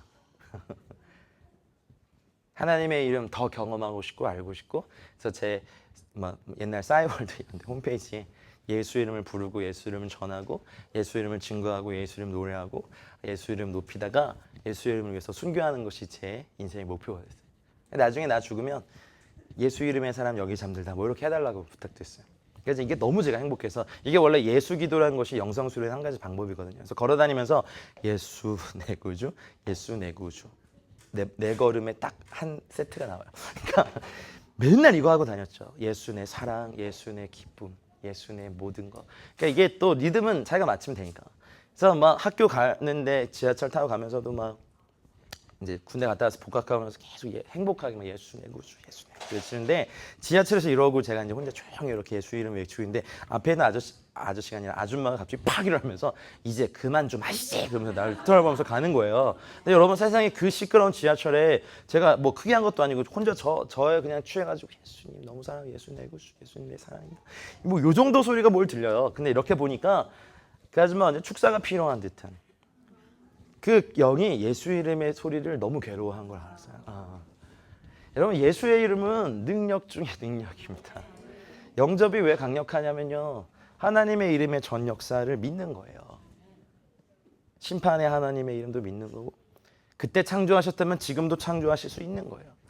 여러분 삶에 필요한 걸요, 창조주 하나님의 이름을 부르면서 믿음으로 취하세요. 제발 그지처럼 살지 마시고요. 하나님의 자녀가 되는 권세와 이것 다 주셨는데 왜 그지처럼 살아요? 집회할 때마다 얼굴 오만상 다 찌푸리면서 와가지고 왜 기도받아요? 해드릴 수 있어요. 하지만 속이 타요. 막 우리는 승리를 위해 부름받은 하나님의 군대지, 양들의 침묵 이렇게 하다가 전쟁 나면 막 이렇게 아니죠. 양의 정체성을 벗고, 야, 십자가 얘기하다가 다 가겠다. 그래도 유익하셨죠? 두 번째 심판이 있습니다. 이거는요, 믿는 자들에 대한 심판입니다. 여러분, 저희도 심판받습니다. 근데 저희들의 심판은요, 구원에 관련된 심판은 아니에요. 여러분, 예수님을 영접하시고 구원의 확신이 있으십니까? 그렇다면 우리는 구원받음에 대한 심판이 아니라 상급에 대한 심판입니다. 고린도전서 3장 11절로 15절에 보면 여러분 잘 아시는 말씀이 있어요. 이 닦아둔 것 외에 능히 다른 터를 닦아둘 자가 없으니 이 터는 곧 예수 그리스도라. 만일 누구든지 금이나 은이나 보석이나 나무나 풀이나 지프로 이 터 위에 세우면 각각 공력이 나타날 터인데 그날이 공력을 밝히리니 이는 불로 나타내고 그 불이 각 사람의 공력이 어떠한 것을 시험할 것임이니라. 만일 누구든지 그 위에 세운 공력이 그대로 있으면 상을 받고 그 누구든지 공력이 불타면 해를 받으리니 그러나 자기는 구원을 얻되 불 가운데서 얻은 것 같으리라. 구원받는 것도 은혜죠. 근데 우리가 4일 동안 나눴던 7교회에 대한 메시지는요, 구원받음이 아니라 이기는 자에 대한 거였어요. 여러분, 이기십시오. 소수이지만 이기셔야 합니다. 이기는 자만이 상급이 있습니다. 구원의 확신이 있다고 안전하게 계실 거 아닙니다. 불타서 없어지는데 불을 통해서 받는 구원이 아니라 불에 다 없어져도 예수 그리스도로 세워진 그것들 공력이 남아서 여러분 꼭 큰 상급 받으시길 바랍니다. 그리스도에 대한 심판은 그리스도의 심판 보좌에서 행해질 텐데 우리의 상급과 관련된 겁니다. 여러분 정말 인생을 개망난이로 살다가요. 이런 표현 죄송합니다만 죽기 전에 정말 어쨌든 뭐 복음 듣고 말도 못하고 어버버 하는 상황에서 복음 듣고 예수님 영접할 거면 눈 깜빡이세요. 그럼 눈 한번 깜빡거리고 눈물 주르륵 흘리고 가는 거 아름답습니까? 물론 영혼이 구원받는 건 너무 좋지만 그분의 인생을 다 낭비하고 왜 마지막에 그러고 가야 돼요? 저도 몇 번 그렇게 섬겼는데요. 화딱지가 났어요. 70년을 자기 마음대로 살다가 마지막에 한번 구원받고 좋죠. 나중에 천국에 뵙겠죠. 근데 그분 주님 앞에서 얼마나 창피할까. 뭐 돈도 있고 뭐 뭐도 있고 다 가졌다가 다 잃어버린 게 뭐 이러고 와가지고 이때 좀 잘 좀 하시지 왜 좀. 제가 못됐어요. 좀 화딱지가 나요. 진짜 보면. 왜 저러고 살아. 근데 전 표현은 잘 안 해요. 혼자 이렇게 삭히고 그냥 조용히 관계를 끊어요. 뭐 화내서 내가 뭐 이익게 아닌가. 왜 진짜 그러고 살아 정말 진짜. 화가 나는 거예요. 인류의 역사, 인간의 경험 한 번 하고 가잖아요. 다시 오실 수 없어요. 그쵸? 속지 마세요. 부부싸움도 잘 하시고요. 라면도 즐겁게 드시고요. 순대도 맛있게 드시고요. 이 땅에서 할 수 있는 거 그냥 즐기세요. 그러나 주를 위해 사는 거 놓치지 마세요. 이 세상이 뭐라고 거짓말을 하든지 우리는 주님을 향한 산 거 뺏기시면 안 돼요. 그러니 빌라델피아 교회에서 말씀하신 것처럼 너희가 받은 걸 굳게 잡아라. 내가 갈 때까지 빼앗기지 말아라. 붙잡고 계시는 거예요.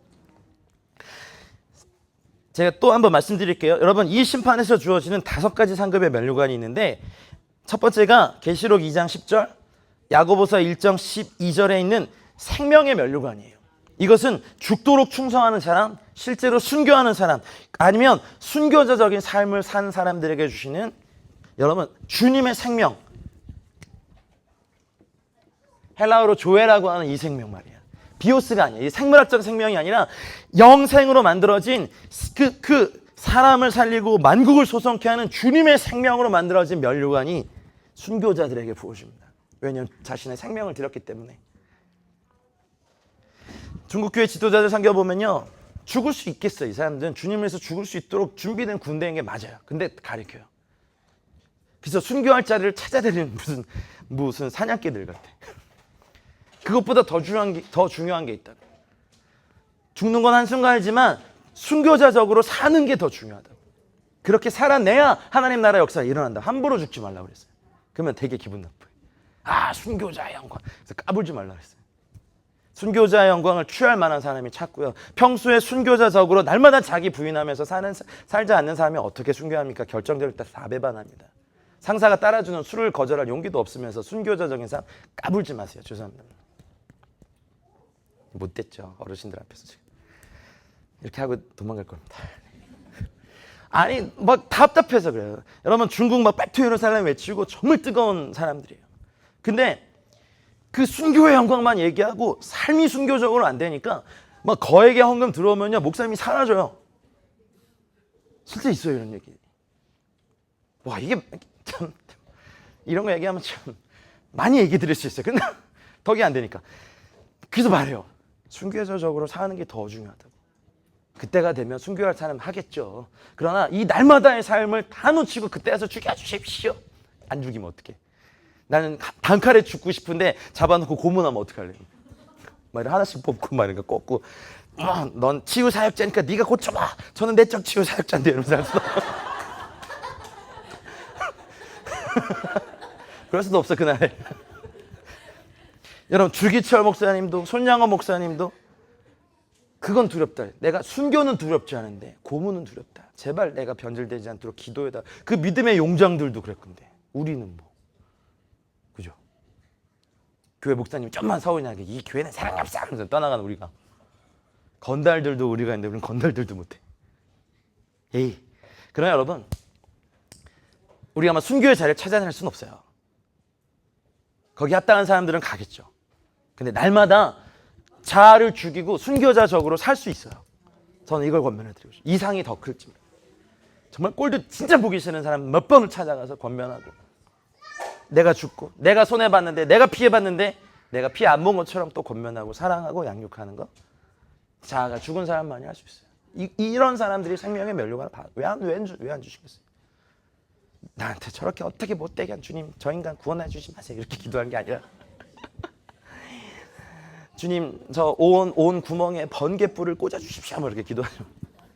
근데 다윗도 그렇게 기도했대. 시편 읽다 보면 저들의 자녀는 뭐 고아가 되게 하시고 저들의 아는 과부가 되게 하시고. 이게 진짜 다윗이 쓴 거 맞아요. 근데 다윗도 그랬는데 뭐 다윗도 인간이지나.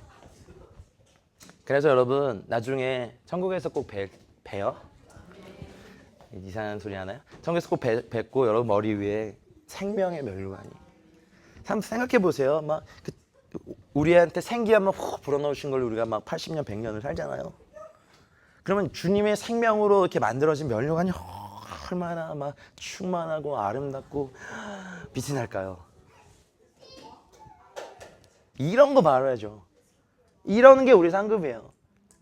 이런 거 없으면 우리 진짜 제일 불쌍해. 술도 못 먹죠, 죄도 못 짓죠, 은혜도 잘 못 받죠. 뭐 하면 이게 죄인가 하면 되려고. 생명의 면류관을 받으시길 축복합니다. 두 번째는 영광의 면류관인데요.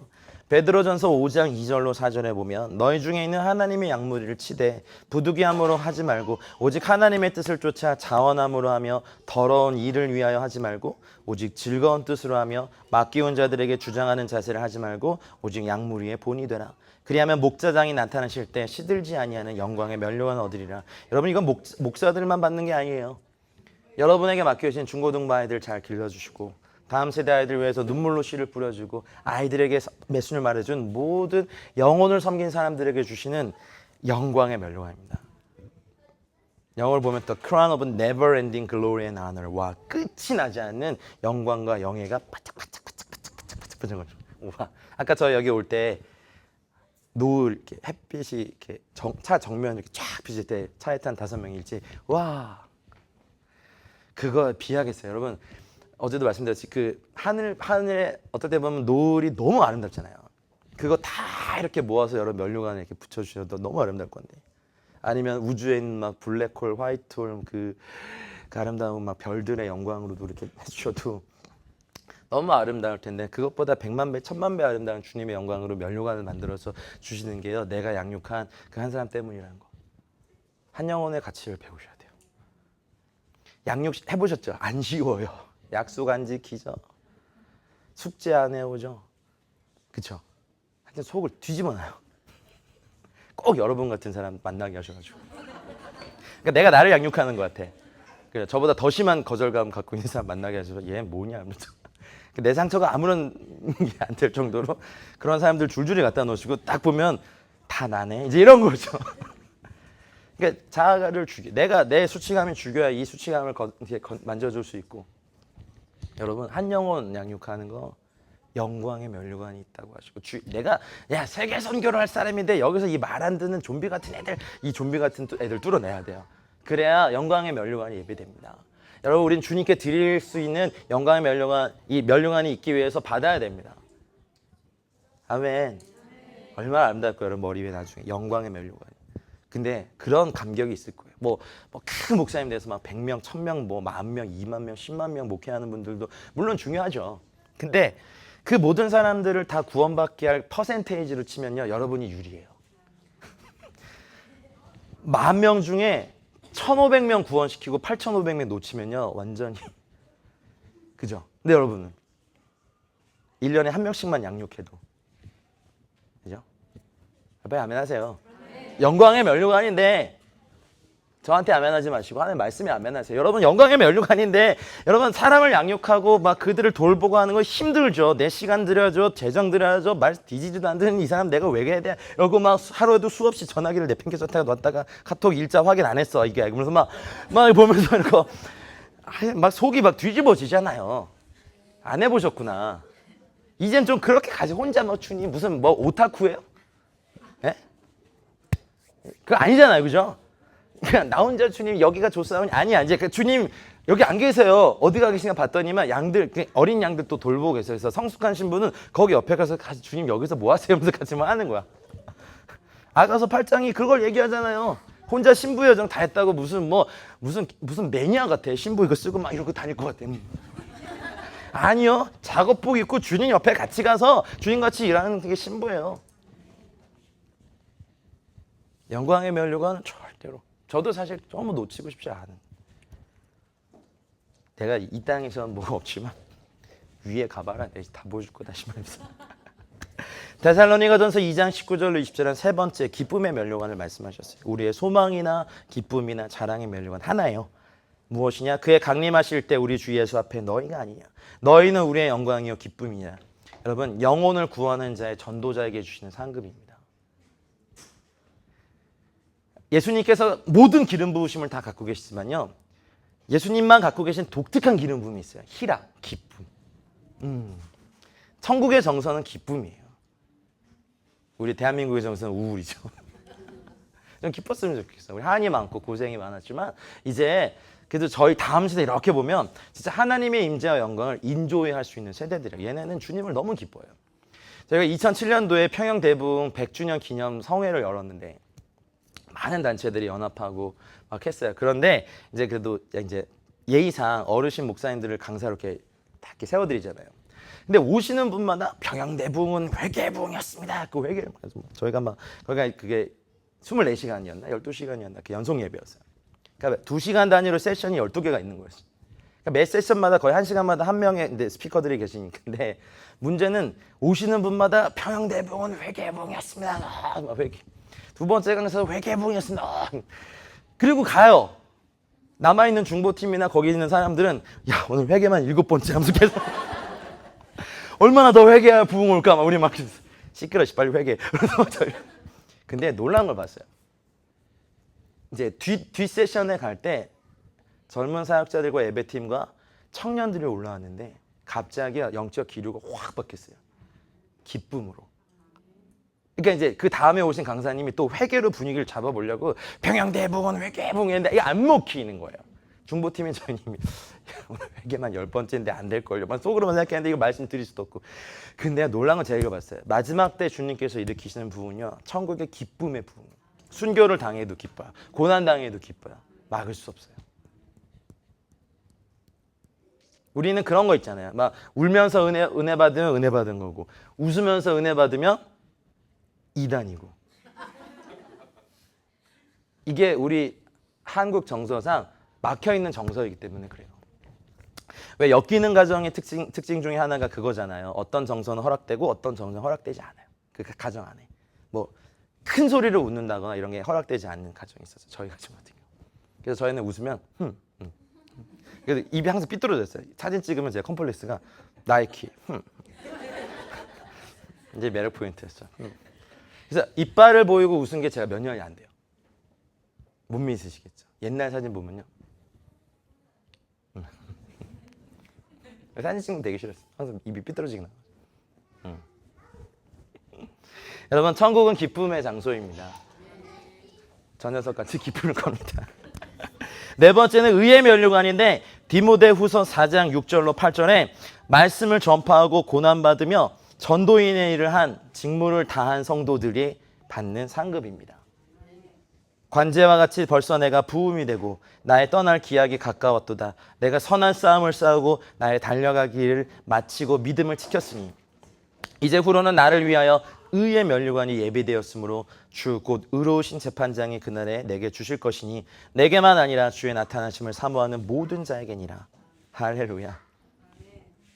주님의 공의, 주님의 보좌의 기초거든요. 공평과 정의, 공의, righteousness. 와우. 그걸로 만든 면류관은 또 어떨까? Finish the race 하십니다. 우리의 인생의 경주를 주님께서 주신 것들을 이제 피니시하는 여러분 되시길 바래요. 마지막으로는 고린도전서 9장 23절로 25절에 썩지 아니할 면류관입니다. 이거는 승리한 삶을 산 사람에게 주신 면류관입니다. 더 이상 우리는 믿음의 초보에 머물러 있지 않게 되길 축복합니다. 세 번째 심판은요. 믿는 자의 자기 심판이에요. 이게 뭐냐면 고린도전서 11장 28절 말씀처럼 사람이 자기를 살피고 그 후에야 이 떡을 먹고 이 잔을 마실지니 자기의 판단은요 회개를 이르게 하는 우리가 날마다 하는 심판인 거예요. 고린도전서 11장 31절에 우리가 우리를 살폈으면 판단을 받지 아니하려니와 우리가 판단을 받는 것은 주께 징계를 받는 것이니 이는 우리로 세상과 함께 죄 정함을 받지 않게 하려 하심이라. 자기 판단은요, 자기 심판은요, 죄를 고백하는 회개에 이르게 합니다. 이건 날마다 하셔야 됩니다. 회개를 기뻐하십시오. 여러분, 회개는 네 가지가 있습니다. 첫 번째는요, 구원에 이르는 회개입니다. 이거는 우리 인생에 딱 한 번 합니다. 예수님 영접할 때. 두 번째 회개는요, 세상도 죄라고 해요. 그리고 하나님도 죄라고 하세요. 여기 오시기 전에 살인, 강도, 강간, 방화 이런 거 하고 오셨습니까? 안 하셨죠? 이거 하면 이거 죄인 거 아시죠?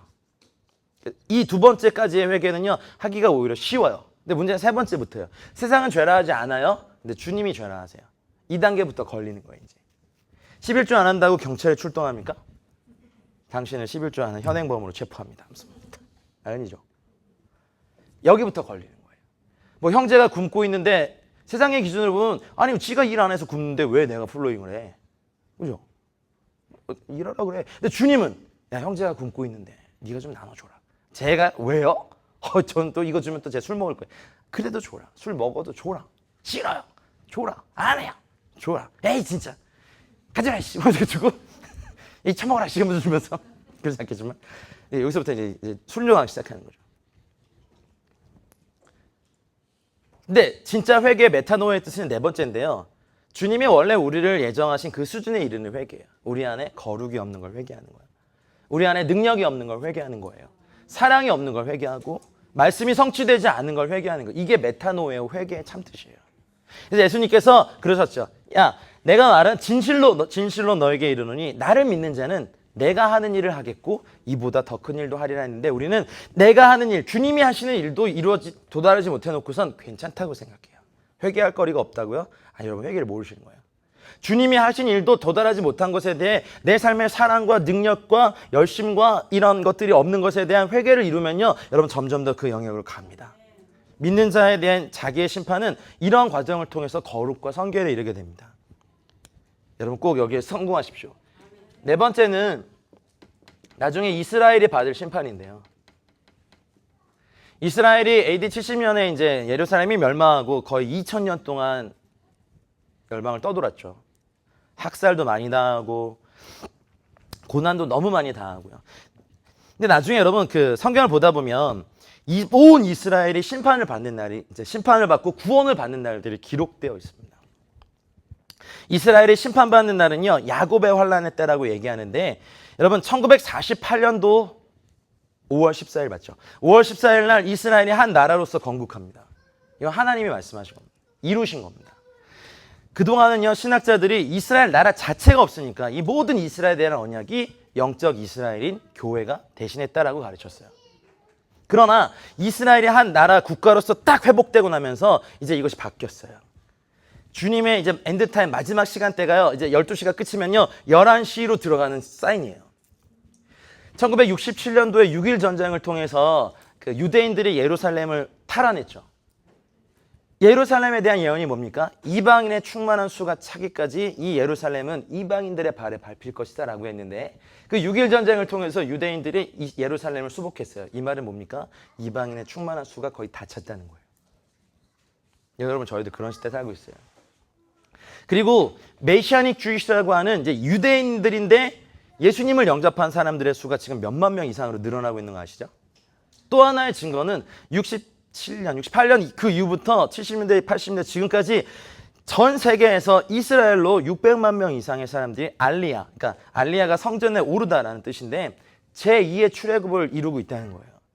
여러분 구약 이사야, 에스겔, 예레미야 대선지서, 소선지서의 모든 말씀들의 언약의 성취들이 지금 우리 시대에 이루어지고 있어요. 여러분 이거 되게 무서운 얘기예요. 우리 앞선 불과 100년 전의 선배들만 해도 이런 거 못 봤어요. 이스라엘 나라가 없었으니까. 그래서 이 모든 것들이 그냥 영적 이스라엘인 우리 교회가 다 차지했다라고 가르쳤지만 이젠 얘기가 달라졌어요. 왜요? 주님이 로마서 같은 데도 9장, 10장, 11장 그리고 구약 성서의 많은 선지서들을 통해서 뭘 예견하셨습니까? 남은 온 이스라엘이 구원을 받으리라. 동의하십니까? 근데 그러려면요 아직 이스라엘이 한 번 더 고난을 받아야 돼요. 7년 대환란이 시작될 때 이스라엘은 이제 적그리스도와 평화조약을 맺습니다. 그리고 그들이 간절히 기다렸던 메시아가 이 사람이라고 얘기합니다. 분명히 그날이 올 겁니다. 지금 중동의 정세가 저렇게 어지러운 것도 하나님께서 그 사람들 이렇게 몰아가는 것도 보면 그 하나님의 타임 테이블 안에 있는 시간대예요. 그러면 그렇게 해서 전 세계에 이제 평화를 가지고 오고, 가짜 평화지만 전 세계 사람들이 이 사람을 추종하게 됐고, 유엔을 중심으로 이 사람의 아마 세계 정부가 이미 꾸려지겠죠. 그리고 여러분 생각해 보세요. 만약 미국과 러시아와 중국, 일본 뭐 이런 나라들만 군사력만 합쳐도 지구상에서 대적할 나라가 있을까요? 근데 세계 열강, 유럽연합, 전 세계 10개의 모든 권역으로 나눠진 이 나라들이 이 적그리스도에게 모든 정치, 군사, 경제의 힘을 다 실어준다면 이 사람의 막강한 힘이, 거짓 선지자가 일어나서 종교적으로도 힘을 받쳐줘요, 이 사람을. 그때 온 이스라엘이 이 사람을 메시아로 여겨서 3년 반 동안 거짓 평화를 누리다가 마태복음 24장에 보면 또 다니엘서에서 예언된 것처럼 이제 멸망에 가증한 것이 성전에 세우게 되죠. 그리고 나서 어떤 일이 시작됩니까? 자기를 숭배하게 만들어요. 그리고 자기를 숭배하지 않는 모든 사람들을 학살하기 시작하죠. 그래서요, 스가랴서를 연구해 보면요, 지금 이스라엘 인구가 600만이면요, 약 400만이 또 죽어요. 3분의 2가 더 죽어요. 무서운 예언입니다. 그래서 그때 마태복음 24장에 보면 그때 유대에 있는 자들은 뒤도 돌아보지 말고 도망가라고 하셨어요. 이건 그때 유대인들을 향한 주님의 굉장히 강력한 경고성 메시지. 그래서 그들이 속은 걸 알아요. 그리고 나머지 3년 반 동안 하나님의 7인, 7나팔, 7대접, 사단의 적그리스도의 정권의 그 폐괴함, 인간의 죄로 말미암은 부패함, 모든 생태계의 파괴됨으로 말미암은 전 지구적인 재앙이 이 온 땅을 뒤덮을 겁니다. 그리고 나서야 그들이 못 박은 예수아가 자신들의 메시아인 걸 알고요, 드디어 온 나라 전체가 주님께 손들고 외칩니다. 뭐라고 합니까? 바루카바 바셈 아도나이, 찬송하리로다 주의 이름을 오시는 이여 라고 할 때, 그때 주님이 다시 오셔서 그 군대를 이제 치시게 됩니다. 그것이 주님의 마지막 때 엔드타임의 배틀 플랜입니다. 이스라엘은 또 한 번의 굉장히 많은 사람들의 학살에 예견되었습니다. 근데 여러분, 마태복음 24장 25장 보면, 거기 보면 주님께서 마지막 날에 예루살렘에 자신의 보좌를 세우시고 왕권을 세우시고 모든 민족을 그 앞에 불러 모으사 심판하신다고 했어요. 그때 한 민족도 불러서 심판받을 거예요. 근데 이때 기준이 있어요. 양과 염소를 분리되잖아요. 근데 그때 주님이 이상한 말씀하세요. 내가 헐벗었을 때, 내가 굶주릴 때 너희가 뭐 옷을 주었고 넌 옷을 주지 않았고 뭐 먹을 걸 주었고, 이걸 얘기하는데 다 물어요. 여러분, 그거는요, 가난한 자들을 돕는 구제 사역에 대한 메시지가 아니에요. 이스라엘을 도왔느냐 안 도왔느냐. 이거 좀 잘 구분하셔야 돼요. 역사적으로 그렇게 고난받은 민족은 그 민족밖에 없어요. 근데 참 감사한 건 저희 한국 민족은 역사적으로 유일하게 유대인들을 핍박하지 않고 막 초막절이었는데 막 몇백 명씩 막 예루살렘 가가지고 막 We will stand for you 막 외치는 이상한 사람들이에요. 신기해요. 코리안이 왜 그럴까? 그래서 어떤 분들은 이걸 학문적으로 연구하셔서 욕단 자손의 후예가 저희 한국 민족이라고 밝히면서 셈은 에벨 온 자손의 조상인데 그 남은 그 셈의 그 후예들은 이스라엘 민족이 됐고, 이동한 욕단 자손의 후예들은 저희가 됐다, 이렇게까지 얘기하시는 분도 있어요. 뭐 진실은 언젠가 밝혀지겠죠. 그래서 여러분, 저희는 이스라엘의 구원을 위해서 많이 기도하고 실제로 그들 도와야 되는 책임도 있습니다. 여러분, 또 한 번에 만약에 지금 뉴욕에도 브루클린 이런 데 막 유대인들이 되게 많더라고요, 보니까. 만약 이 사람들이 다 지금도 한 명씩 알리야 하고 있어요. 돌아가고 있어요. 여러분, 이거는 출애굽 시절보다 더 많은 규모이고 역사예요. 러시아 쪽에서 수많은 사람들, 미국에서, 동서남북 사방에서 이 고토로 돌아오는 이 운동이 완성될 때요, 여기 있는 사람들이 또 3분의 1가 학살당하는 스가랴서의 예언처럼 이 사람들은 정말 또 한 번의 고난이 예정돼요. 저는 이스라엘을요, 신학적으로 배우지 않았어요. 어느 날 기도하다가 주님 말씀하셨어요. 내 고난받았던 장자, 내 사랑하는 아들 이스라엘 위해서 네가 기도해 줄 수 있겠니? 근데 그때 이 마음이 확 부어졌어요. 그게 다였어요. 그리고 나서 갑자기 이스라엘이 보이기 시작했어요.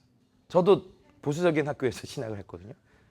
이스라엘 뭐 그냥 관심도 없었고 알지도 못했고, 그때 들어왔어요. 이방인들의 구원을 얻기 위해 자기 독생자 죽이신 예수님이 자기가 택한 장자의 민족인 이스라엘을 희생시키면서 이방인들의 구원을 일으켰으니까 이제는 이방인들이 이 복음을 들고 이들의 구원을 돕는 일에 나가야 되는 거죠.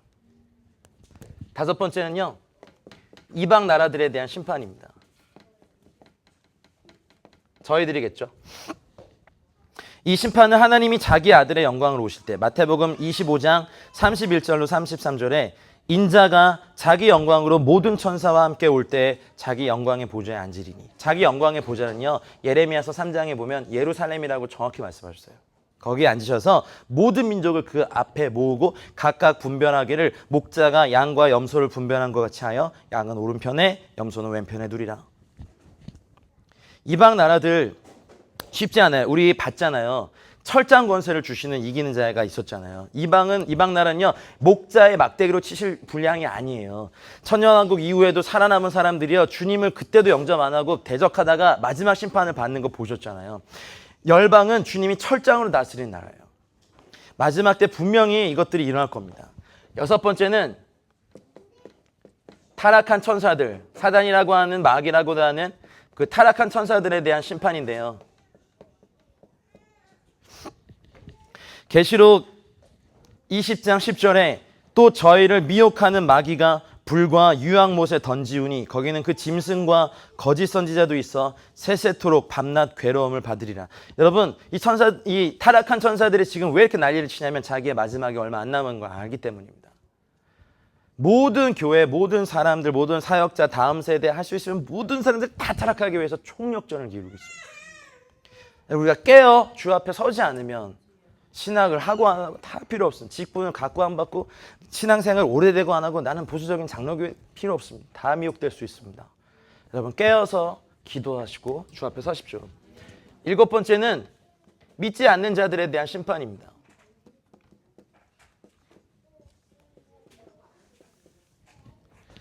악하게 죽은 자들의 심판은 계시록 20장 11절 12절 말씀에 보면 또 내가 큰 흰 보좌와 그 위에 앉으신 자를 보니 땅과 하늘이 그 앞에서 피하여 간 데 없더라. 내가 보니 죽은 자들이 물온대소하고 그 보좌 앞에 섰는데 책들이 펴있고 또 다른 책들이 펴졌으니 곧 생명책이라. 죽은 자들이 자기의 행위를 따라 책들에 기록된 대로 심판을 받으니. 근데 무서운 것은 20장 13절에 보면 바다가 그 가운데서 죽은 자들을 내주고 사망과 음부도 그 가운데서 죽은 자들을 내주매 각 사람이 자기의 행위대로 심판을 받았더라. 여러분, 첫 번째 부활 아시죠? 혹시 그거 좀 띄워주시겠어요?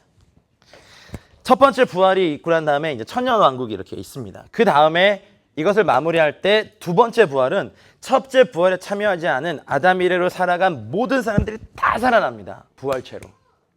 그래서 제가 아까 말씀드린 거예요. 영생이 만약 영원히 사는 거라면 지구상의 모든 사람이 다 영생이 있다고. 영생은 근데 유일하신 하나님과 그의 보내신 예수 그리스도를 알고, 그리고 나중에 우리는 천국으로, 또 한 부류는 지옥으로 가는 건데, 마지막 때 일어날 것들을 좀 정리해 보면 빨리 볼게요. 이스라엘의 국가가 탄생합니다. 1948년에. 그리고 나서 제가 믿기로는 지금 요쯤 어디쯤 저희 살고 있습니다. 해산의 고통이 시작되고 증가되는 요 시기에 마태복음 24장 4절로 8절에 보면 거짓 그리스도들, 영적 미혹들, 전쟁, 종족 분쟁, 경제 분쟁, 기근, 온역, 지진이 신속히 증가되고 있습니다. 믿기로는 여기 어디쯤인 것 같습니다, 저희가. 그러다가 이제 이 7년 대환란의 시작쯤에 적그리스도의 속임의 외교가 있으면서 전 세계가 이제 평화의 시대를 맞이하게 될 것입니다. 여러분, 92년도에 교황이 다른 종교에도 구원이 있다라고 말한 이후에 신학의 통합 작업들은요 거의 다 돼 있습니다. WCC가 왜 한국에서 그렇게 막 이제 이슈가 되고 반대들이 이런 데도 진행됐습니까? 전 세계적인 흐름입니다. 이제 거짓 선지자가 종교적인 힘을 팍 가져서 적그리스도한테 힘을 실어줘야 되거든요. 그러니까 사단도 성경적으로 엔드타임을 준비하고 있는 거예요. 그래서 그때가 언제인지 모르겠지만 어쨌든 3년 반이 시작이 될 때, 7년 중에 앞에 3년 반은요 악한 10개국들의 연합체, 계시록 17장 3절로 12절에 보면 10불의 왕을 가진 사람이 일어나잖아요. 그래서 거짓 선지자는 종교적 지도자이겠죠. 그리고 중동과 이스라엘의 거짓 평화, 다니엘서 9장 27절에 나와 있는 거, 바벨론이 도시가 제거되고 예루살렘 성전이 재건됩니다.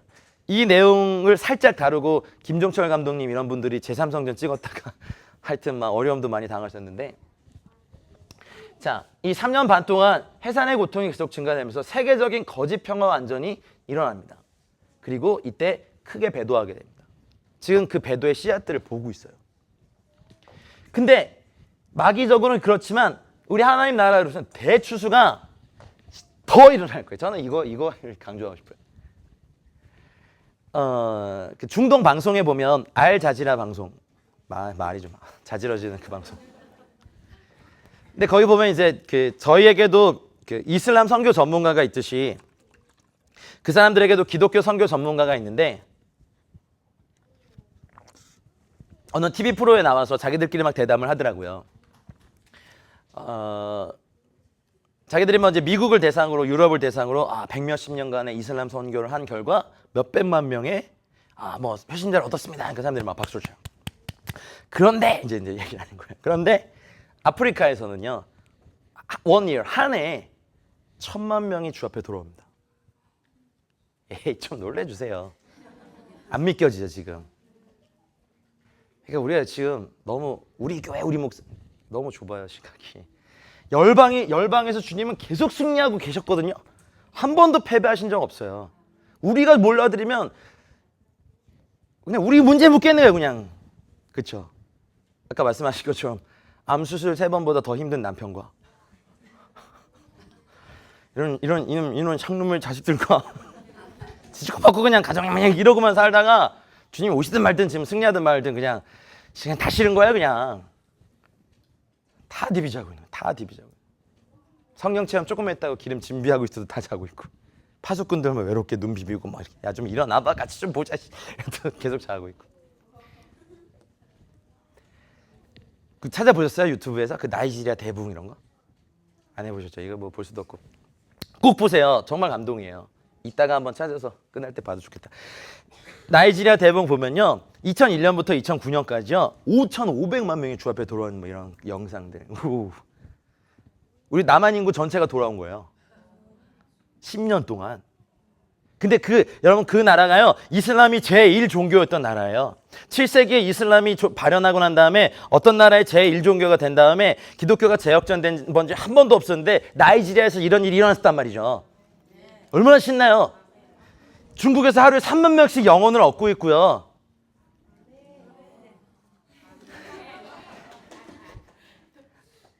너무한다 여러분. 놀라서 그러시는 거죠? 그리고 여러분 제가 2006년도에 터키에서 어떤 모임 섬기는데 거기에 이란의 가정교회 지도자들이 이렇게 왔었어요. 근데 이제 외모는 이슬람인데 다 크리스찬 지도자들이고 가정교회 네트워크 지도자들이에요. 그래서 자기들끼리 모여가지고 자기 밑에 몇 명들이 있는지를 다 이렇게 더하고 있었어요.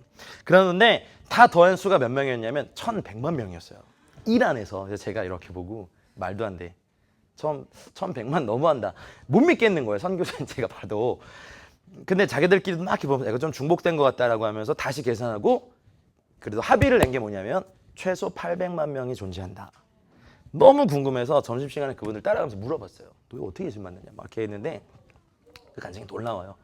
라마단 기간에 금식하다 예수님의 초자연적인 방문을 일주일 동안 받은 사람들, 3일 동안 천사의 방문을 받고 계시를 받은 사람들. 여러분 지금 이슬람의 구원은요 이런 식으로 일어나요. 그래서 저희가 성경 배달을 한번 간 적이 있었어요. 그때 이제 어떤 일이 있었냐면 이란에서 왜 그 honor killing 명예 살인을 하는 살인 청부업자가 있잖아요. 그 사람이 하도 사람을 많이 죽이니까 이제 잡혔어요. 근데 이제 밖에서 이제 종교 지도자들이 야 좀만 들어서 고생해 우리가 꺼내줄게 해서 밖에서 막 구명 운동을 하는데 이 사람이 이제 좀 쉬었다 나와가지고 독방에서 이러고 있는데 그 독방에 주님이 가둬 놓고 일주일 동안 매일 찾아오신 거예요. 여러분 이슬람들은요 신에 대한 친밀함 이런 건 없지만 그분들에 대한 죽을 것 같은 두려움과 경외가 있거든요. 철퍼덕 엎드려서 네가 핍박한 예수다 뭐 이런 거 경험하니까 그 감옥에서 완전 뒤집어졌죠. 그것도 모르고 밖에서 이맘들은 막 석방하라 해가지고 석방이 됐어요. 근데 너무 성경을 읽고 싶고 교회를 가고 싶은데 자기 전직을 아는 교회 지도자들이 아무도 안 만나주니까 커밍아웃 해버리는 거야. 나 크리스찬 됐다. 그래서 자기 동료들한테 쫓기는 신세가 돼서 터키로 도망쳐 왔을 때 저희 만났어요. 그래서 이즈미르에서 이렇게 막 어떤 선교단체에서 계속 성경 공부하고 있는데 거기에 중국 가정교회 네트워크가 기증한 페르시아어 성경 20만 권이 있었거든요.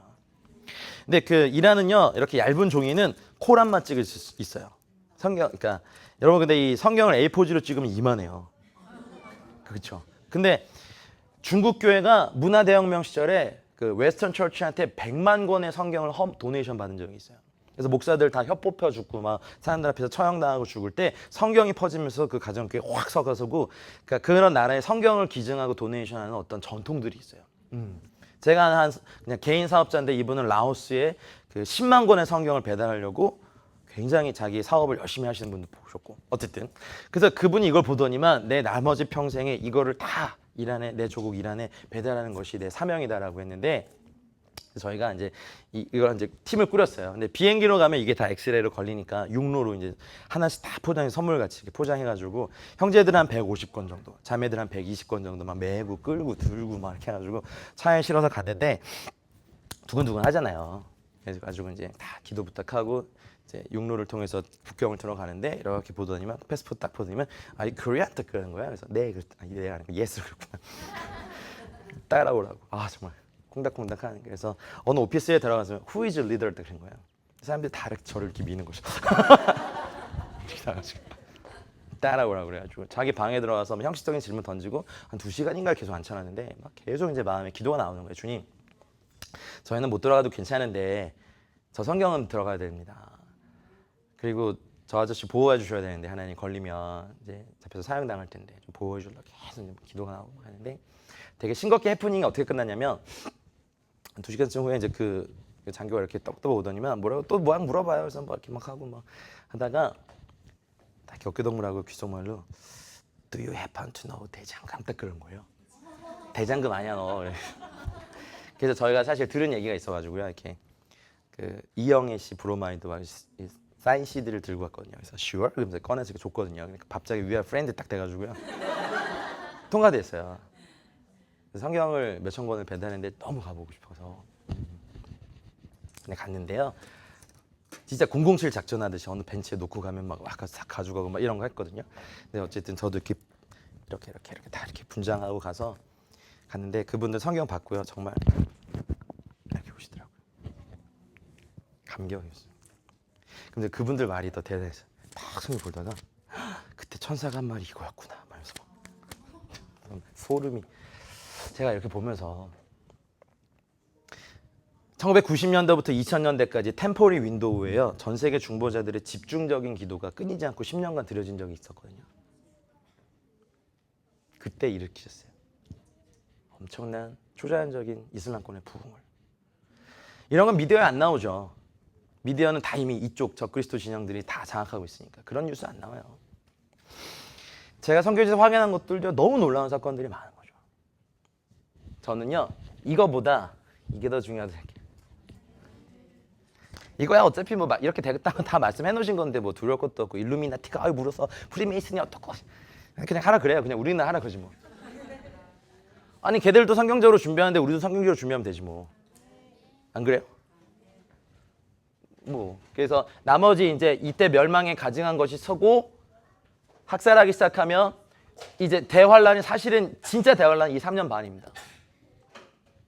1260일이 지나고 하나님의 7인이 떼어지고 7 나팔이 불려지고 7 대접은 거의 순식간에 이렇게 쏟아부어지게 될 것입니다.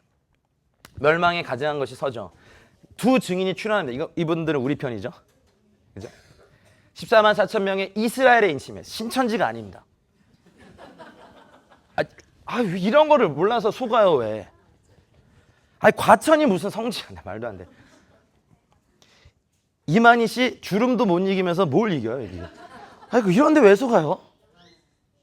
진짜 답답해라 정말. 이스라엘의 인침이라고 말씀하시는데 거기다 뭐 자기들이 난 베드로파 유다파 아이고야. 저는 모르겠습니다. 이런 게 일어나요. 그리고 7번째 나팔의 재림을 시작하시죠. 7 진노의 대접이 적그리스도의 제국 위에 쏟아집니다. 30일 동안. 무서울 겁니다. 근데요. 1260일이 지나고 여기 다니엘서 12장 11절 보면 30일이 비고요. 또 예루살렘에 들어가기까지 45일이 비어요. 그게 뭘 의미합니까? 제가 믿기론 재림이 진행하면서 약 30일 동안 지구 전역을 돌아다니면서 구원 얻을 성도들을 모으리 천천히 가실 거예요. Yeah. 우리를 그러니까 요때가 괴로운 거죠. 순교한다고 하셨어요. 그러나 피할 사람도 있다 하셨어요. 우리 빌라델피아 교회에서 봤어요. 온 땅에 임하는 것을 피하게 하실 것이다. 피할 수 있을 거예요. 아니면 죽을 수도 있을 거예요. 근데 이때 죽으면 순교자예요. 그러니까 이때까지 살아 계세요. 이때 죽으면 I will be back 하고 죽으세요. 터미네이터처럼. 너도 구원받기 원한다 그러면서. 나 구름 타고 내려올 테니까 그때까지 너 예수님 믿어라. 그러면 이제 죽이는 사람들 막 뭐야 얘는 막 죽이는데 왜 이래. 아니 이거 알면 승리할 수 있잖아. 뭐 일루미나티가 어떻고 뭐 프리메이슨. 왜 그런 걸 두려워요. 주님이 대추수하고 지금 막 하고 계시는데. 예? 우리 거 보자고요. 우리 거. 마귀 거 말고. 예, 그냥 이건 알기만 하고. 그러니까 이게 너무 기대가 되는 거예요. 30일 동안 이렇게 도시면서 천사들을 확 보내시면서 Jay, come here. come up here. 슝 막. 그때 다 불림 받으시고 이때가 뭡니까? 주님과 같이 내려온 사람들의 먼저 주님 안에서 잔 사람들의 몸이 부활하는 첫째 부활의 시기예요.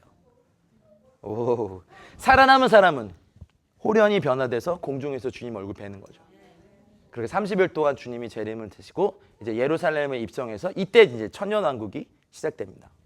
이때 첫째 부활에 참여한 사람들 그리고 살아남아서 호련히 변화한 저희들이 주님과 함께 하나가 돼서 주님의 보좌에 참여하면서 이 땅을 다스립니다. 1000년 동안 주와 함께 왕노릇하랴. 이거 비유로 만든 신학자들 진짜 미워요. 무천년주의자 이런 거 정말 싫어요. 왜냐하면요. 하신다 하셨으니까. 그때 봬요. 여러분이 세운 교회란다. 도시가 있길 바랍니다. 10개의 도시의 권세를 받아라. 근데 이거 다음 페이지 없죠. 네, 그럼 이건 얘기할게요. 천연왕국을 이렇게 연구하다 보면 이제 이것만 좀 하고 끝낼게요. 시간이 벌써 많이 지났네요. 이사야서의 말씀에 보면 그때 살아남은 자들이 있어요. 근데 그 사람들은 적그리스도 편도 아니고 주님 편도 아니에요. 그래서 그 사람들은 호련히 변화하지 않아요. 그래서 그때 죽는 사람이 있어요. 그래서 그때는 100살 때 죽는 사람을 젊은이라 하겠고 그러니까 가옥과 가옥을 연하여 짓고 농사를 지어요. 근데 여러분 저희가 호련히 변화해서 신령한 몸이 됐는데 여러분 천국에 집이 있는데 여기 내려서 살고 싶으세요? 애태난타 이러면서 내려오실까요? 아니죠. 그러니 여러분 남은 사람들이 있는데 주님의 통치를 실제로 받고 거룩하게 된 성도들과 천군과 천사들을 보는데도요 바뀌지가 않아요. 야 인간의 죄성이요. 그러니까 천년왕국이 시작될 때 마귀가 무적행에 갇히죠. 근데 천년왕국이 끝날 때 한번 풀려나요. 그리고 마귀가 또 온 땅에서 사람들과 이 주님을 대적하는 세력들을 모아요. 그럼 이 사람들은 도대체 뭐냐는 이제 질문이 있는 거예요. 천년왕국에 이렇게 살았는데도 주님 편이 안 됐어요, 다들. 이게 인간의 죄성은요, 참 지긋지긋해요. 그렇죠? 그래서 주님께서 사랑하신 성도들의 성들을 두른다 그랬어요. 그게 뭐야? 이제 각자 여러분에게 주신 달란트 비유에서 말씀하신 것처럼 착하고 충성된 종아 네가 작은 것에 충성했으니까 이제 10골 권세를 받아라라고 하면서 그 이제 10개의 골을 이제 도시를 딱 이렇게 주시는 거죠. 그러면 그때는 정말 주님과 함께 왕노릇하며 다스릴 겁니다. 근데 모든 성도가 왕은 아닐 거예요. 참고 선을 행하며 주님을 위해 살았던 사람들이 그렇게 될 겁니다. 그리고 나서 마지막 전쟁을 사단이 일으키지만 하늘에서 불을 내려서 그들을 다 멸해버리십니다. 한꺼번에. 그게 계시록의 마지막에 나와 있는 그 전쟁이고 그리고 난 다음에는 이제 새하늘과 새 땅으로 들어가죠. 눈물도 없고 아픔도 없고 다시는 곡하는 것도 없고 어두운 것도 없는 그것이 이 인류의 플랜의 마지막입니다. 제가 믿기로는 지금 저희들 여기 어디쯤 있어요. 이게 언제가 될지는 저도 잘 모르겠어요. 근데 이제 이 패턴이 딱 시작될 때 아셔야 돼요. 곧 이제 우리의 구원이 가까이 오고 혹여 이 시간에 우리가 죽더라도 여러분 자녀들에게 말해줘야 돼. 죽을 수 있다 너. 배반하지 말아라. 3년만 편하게 살고 영원히 불편하게 살래? 이때 좀 불편하게 살고 영원히 주님과 함께 살래? 뭐 이거 666 이런 거 해가지고 모든 기술적 근간은 다 마련돼 있어요. 이런 거 하나 살려도 바코드 찍어야 되잖아요. 그렇죠? 근데 바코드의 처음과 중간과 끝이 다 이렇게 돼 있는 거 아시죠? 그게 바코드의 숫자의 6이에요. 이것이 다 뭐 베리칩이다 뭐 666의 수기다 할 수 없지만 이렇게 만든 것 자체가 기분 나빠요. 뭐냐면 이런 기술적인 근거는 다 마련돼 있다는 얘기예요. 마귀는 마귀대로 은퇴 준비하니까 저희는 저희대로 합시다. 그렇죠? 이게 그냥 이렇게 보시고요. 이런 거 다 일어난다고 얘기하셨으니까, 예언하셨으니까 놀라지 마시고요. 그럼 우리는 어떻게 살아야 되느냐 이제 결론 내겠습니다.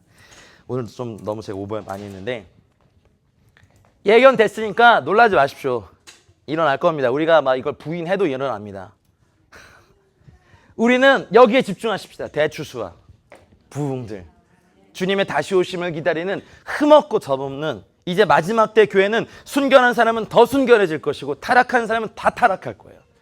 주님의 진짜 형벌은 뭔지 아세요? 타락한 대로 내버려 두는 거예요. 이거 진짜 무섭거든요.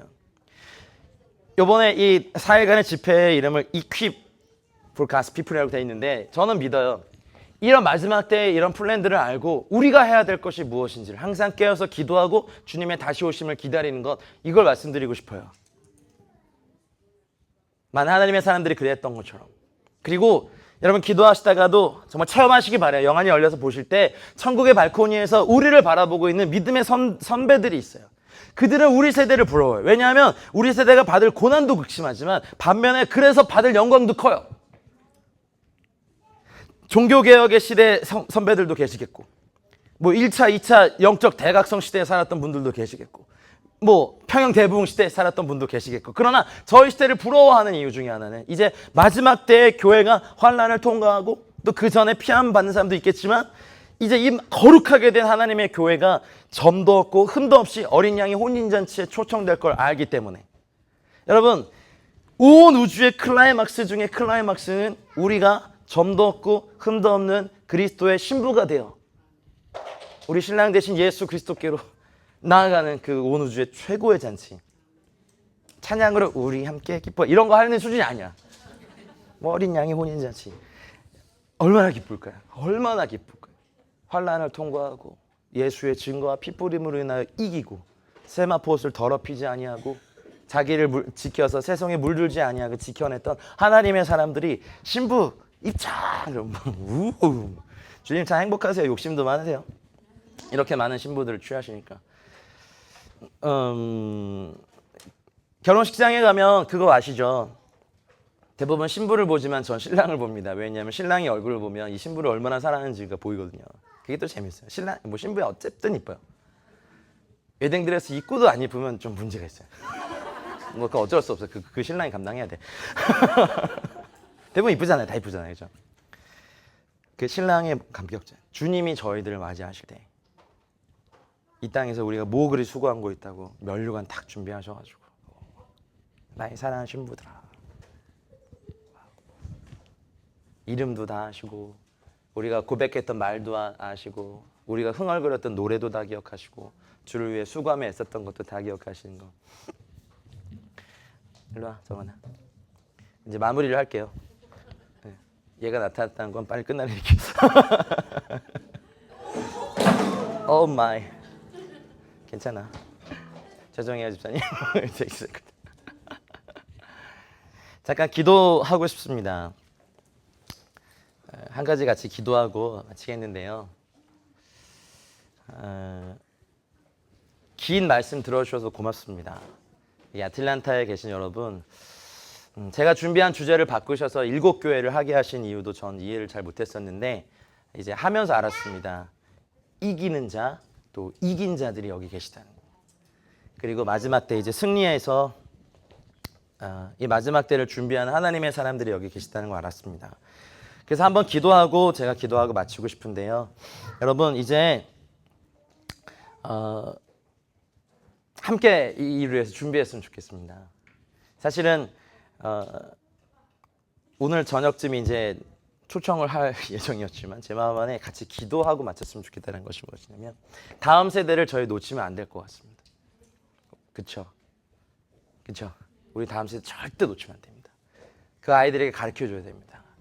우리가 받을 영광이 얼마나 큰 것이고 우리가 이 땅에서 고난 중에 통과해야 된다는 것.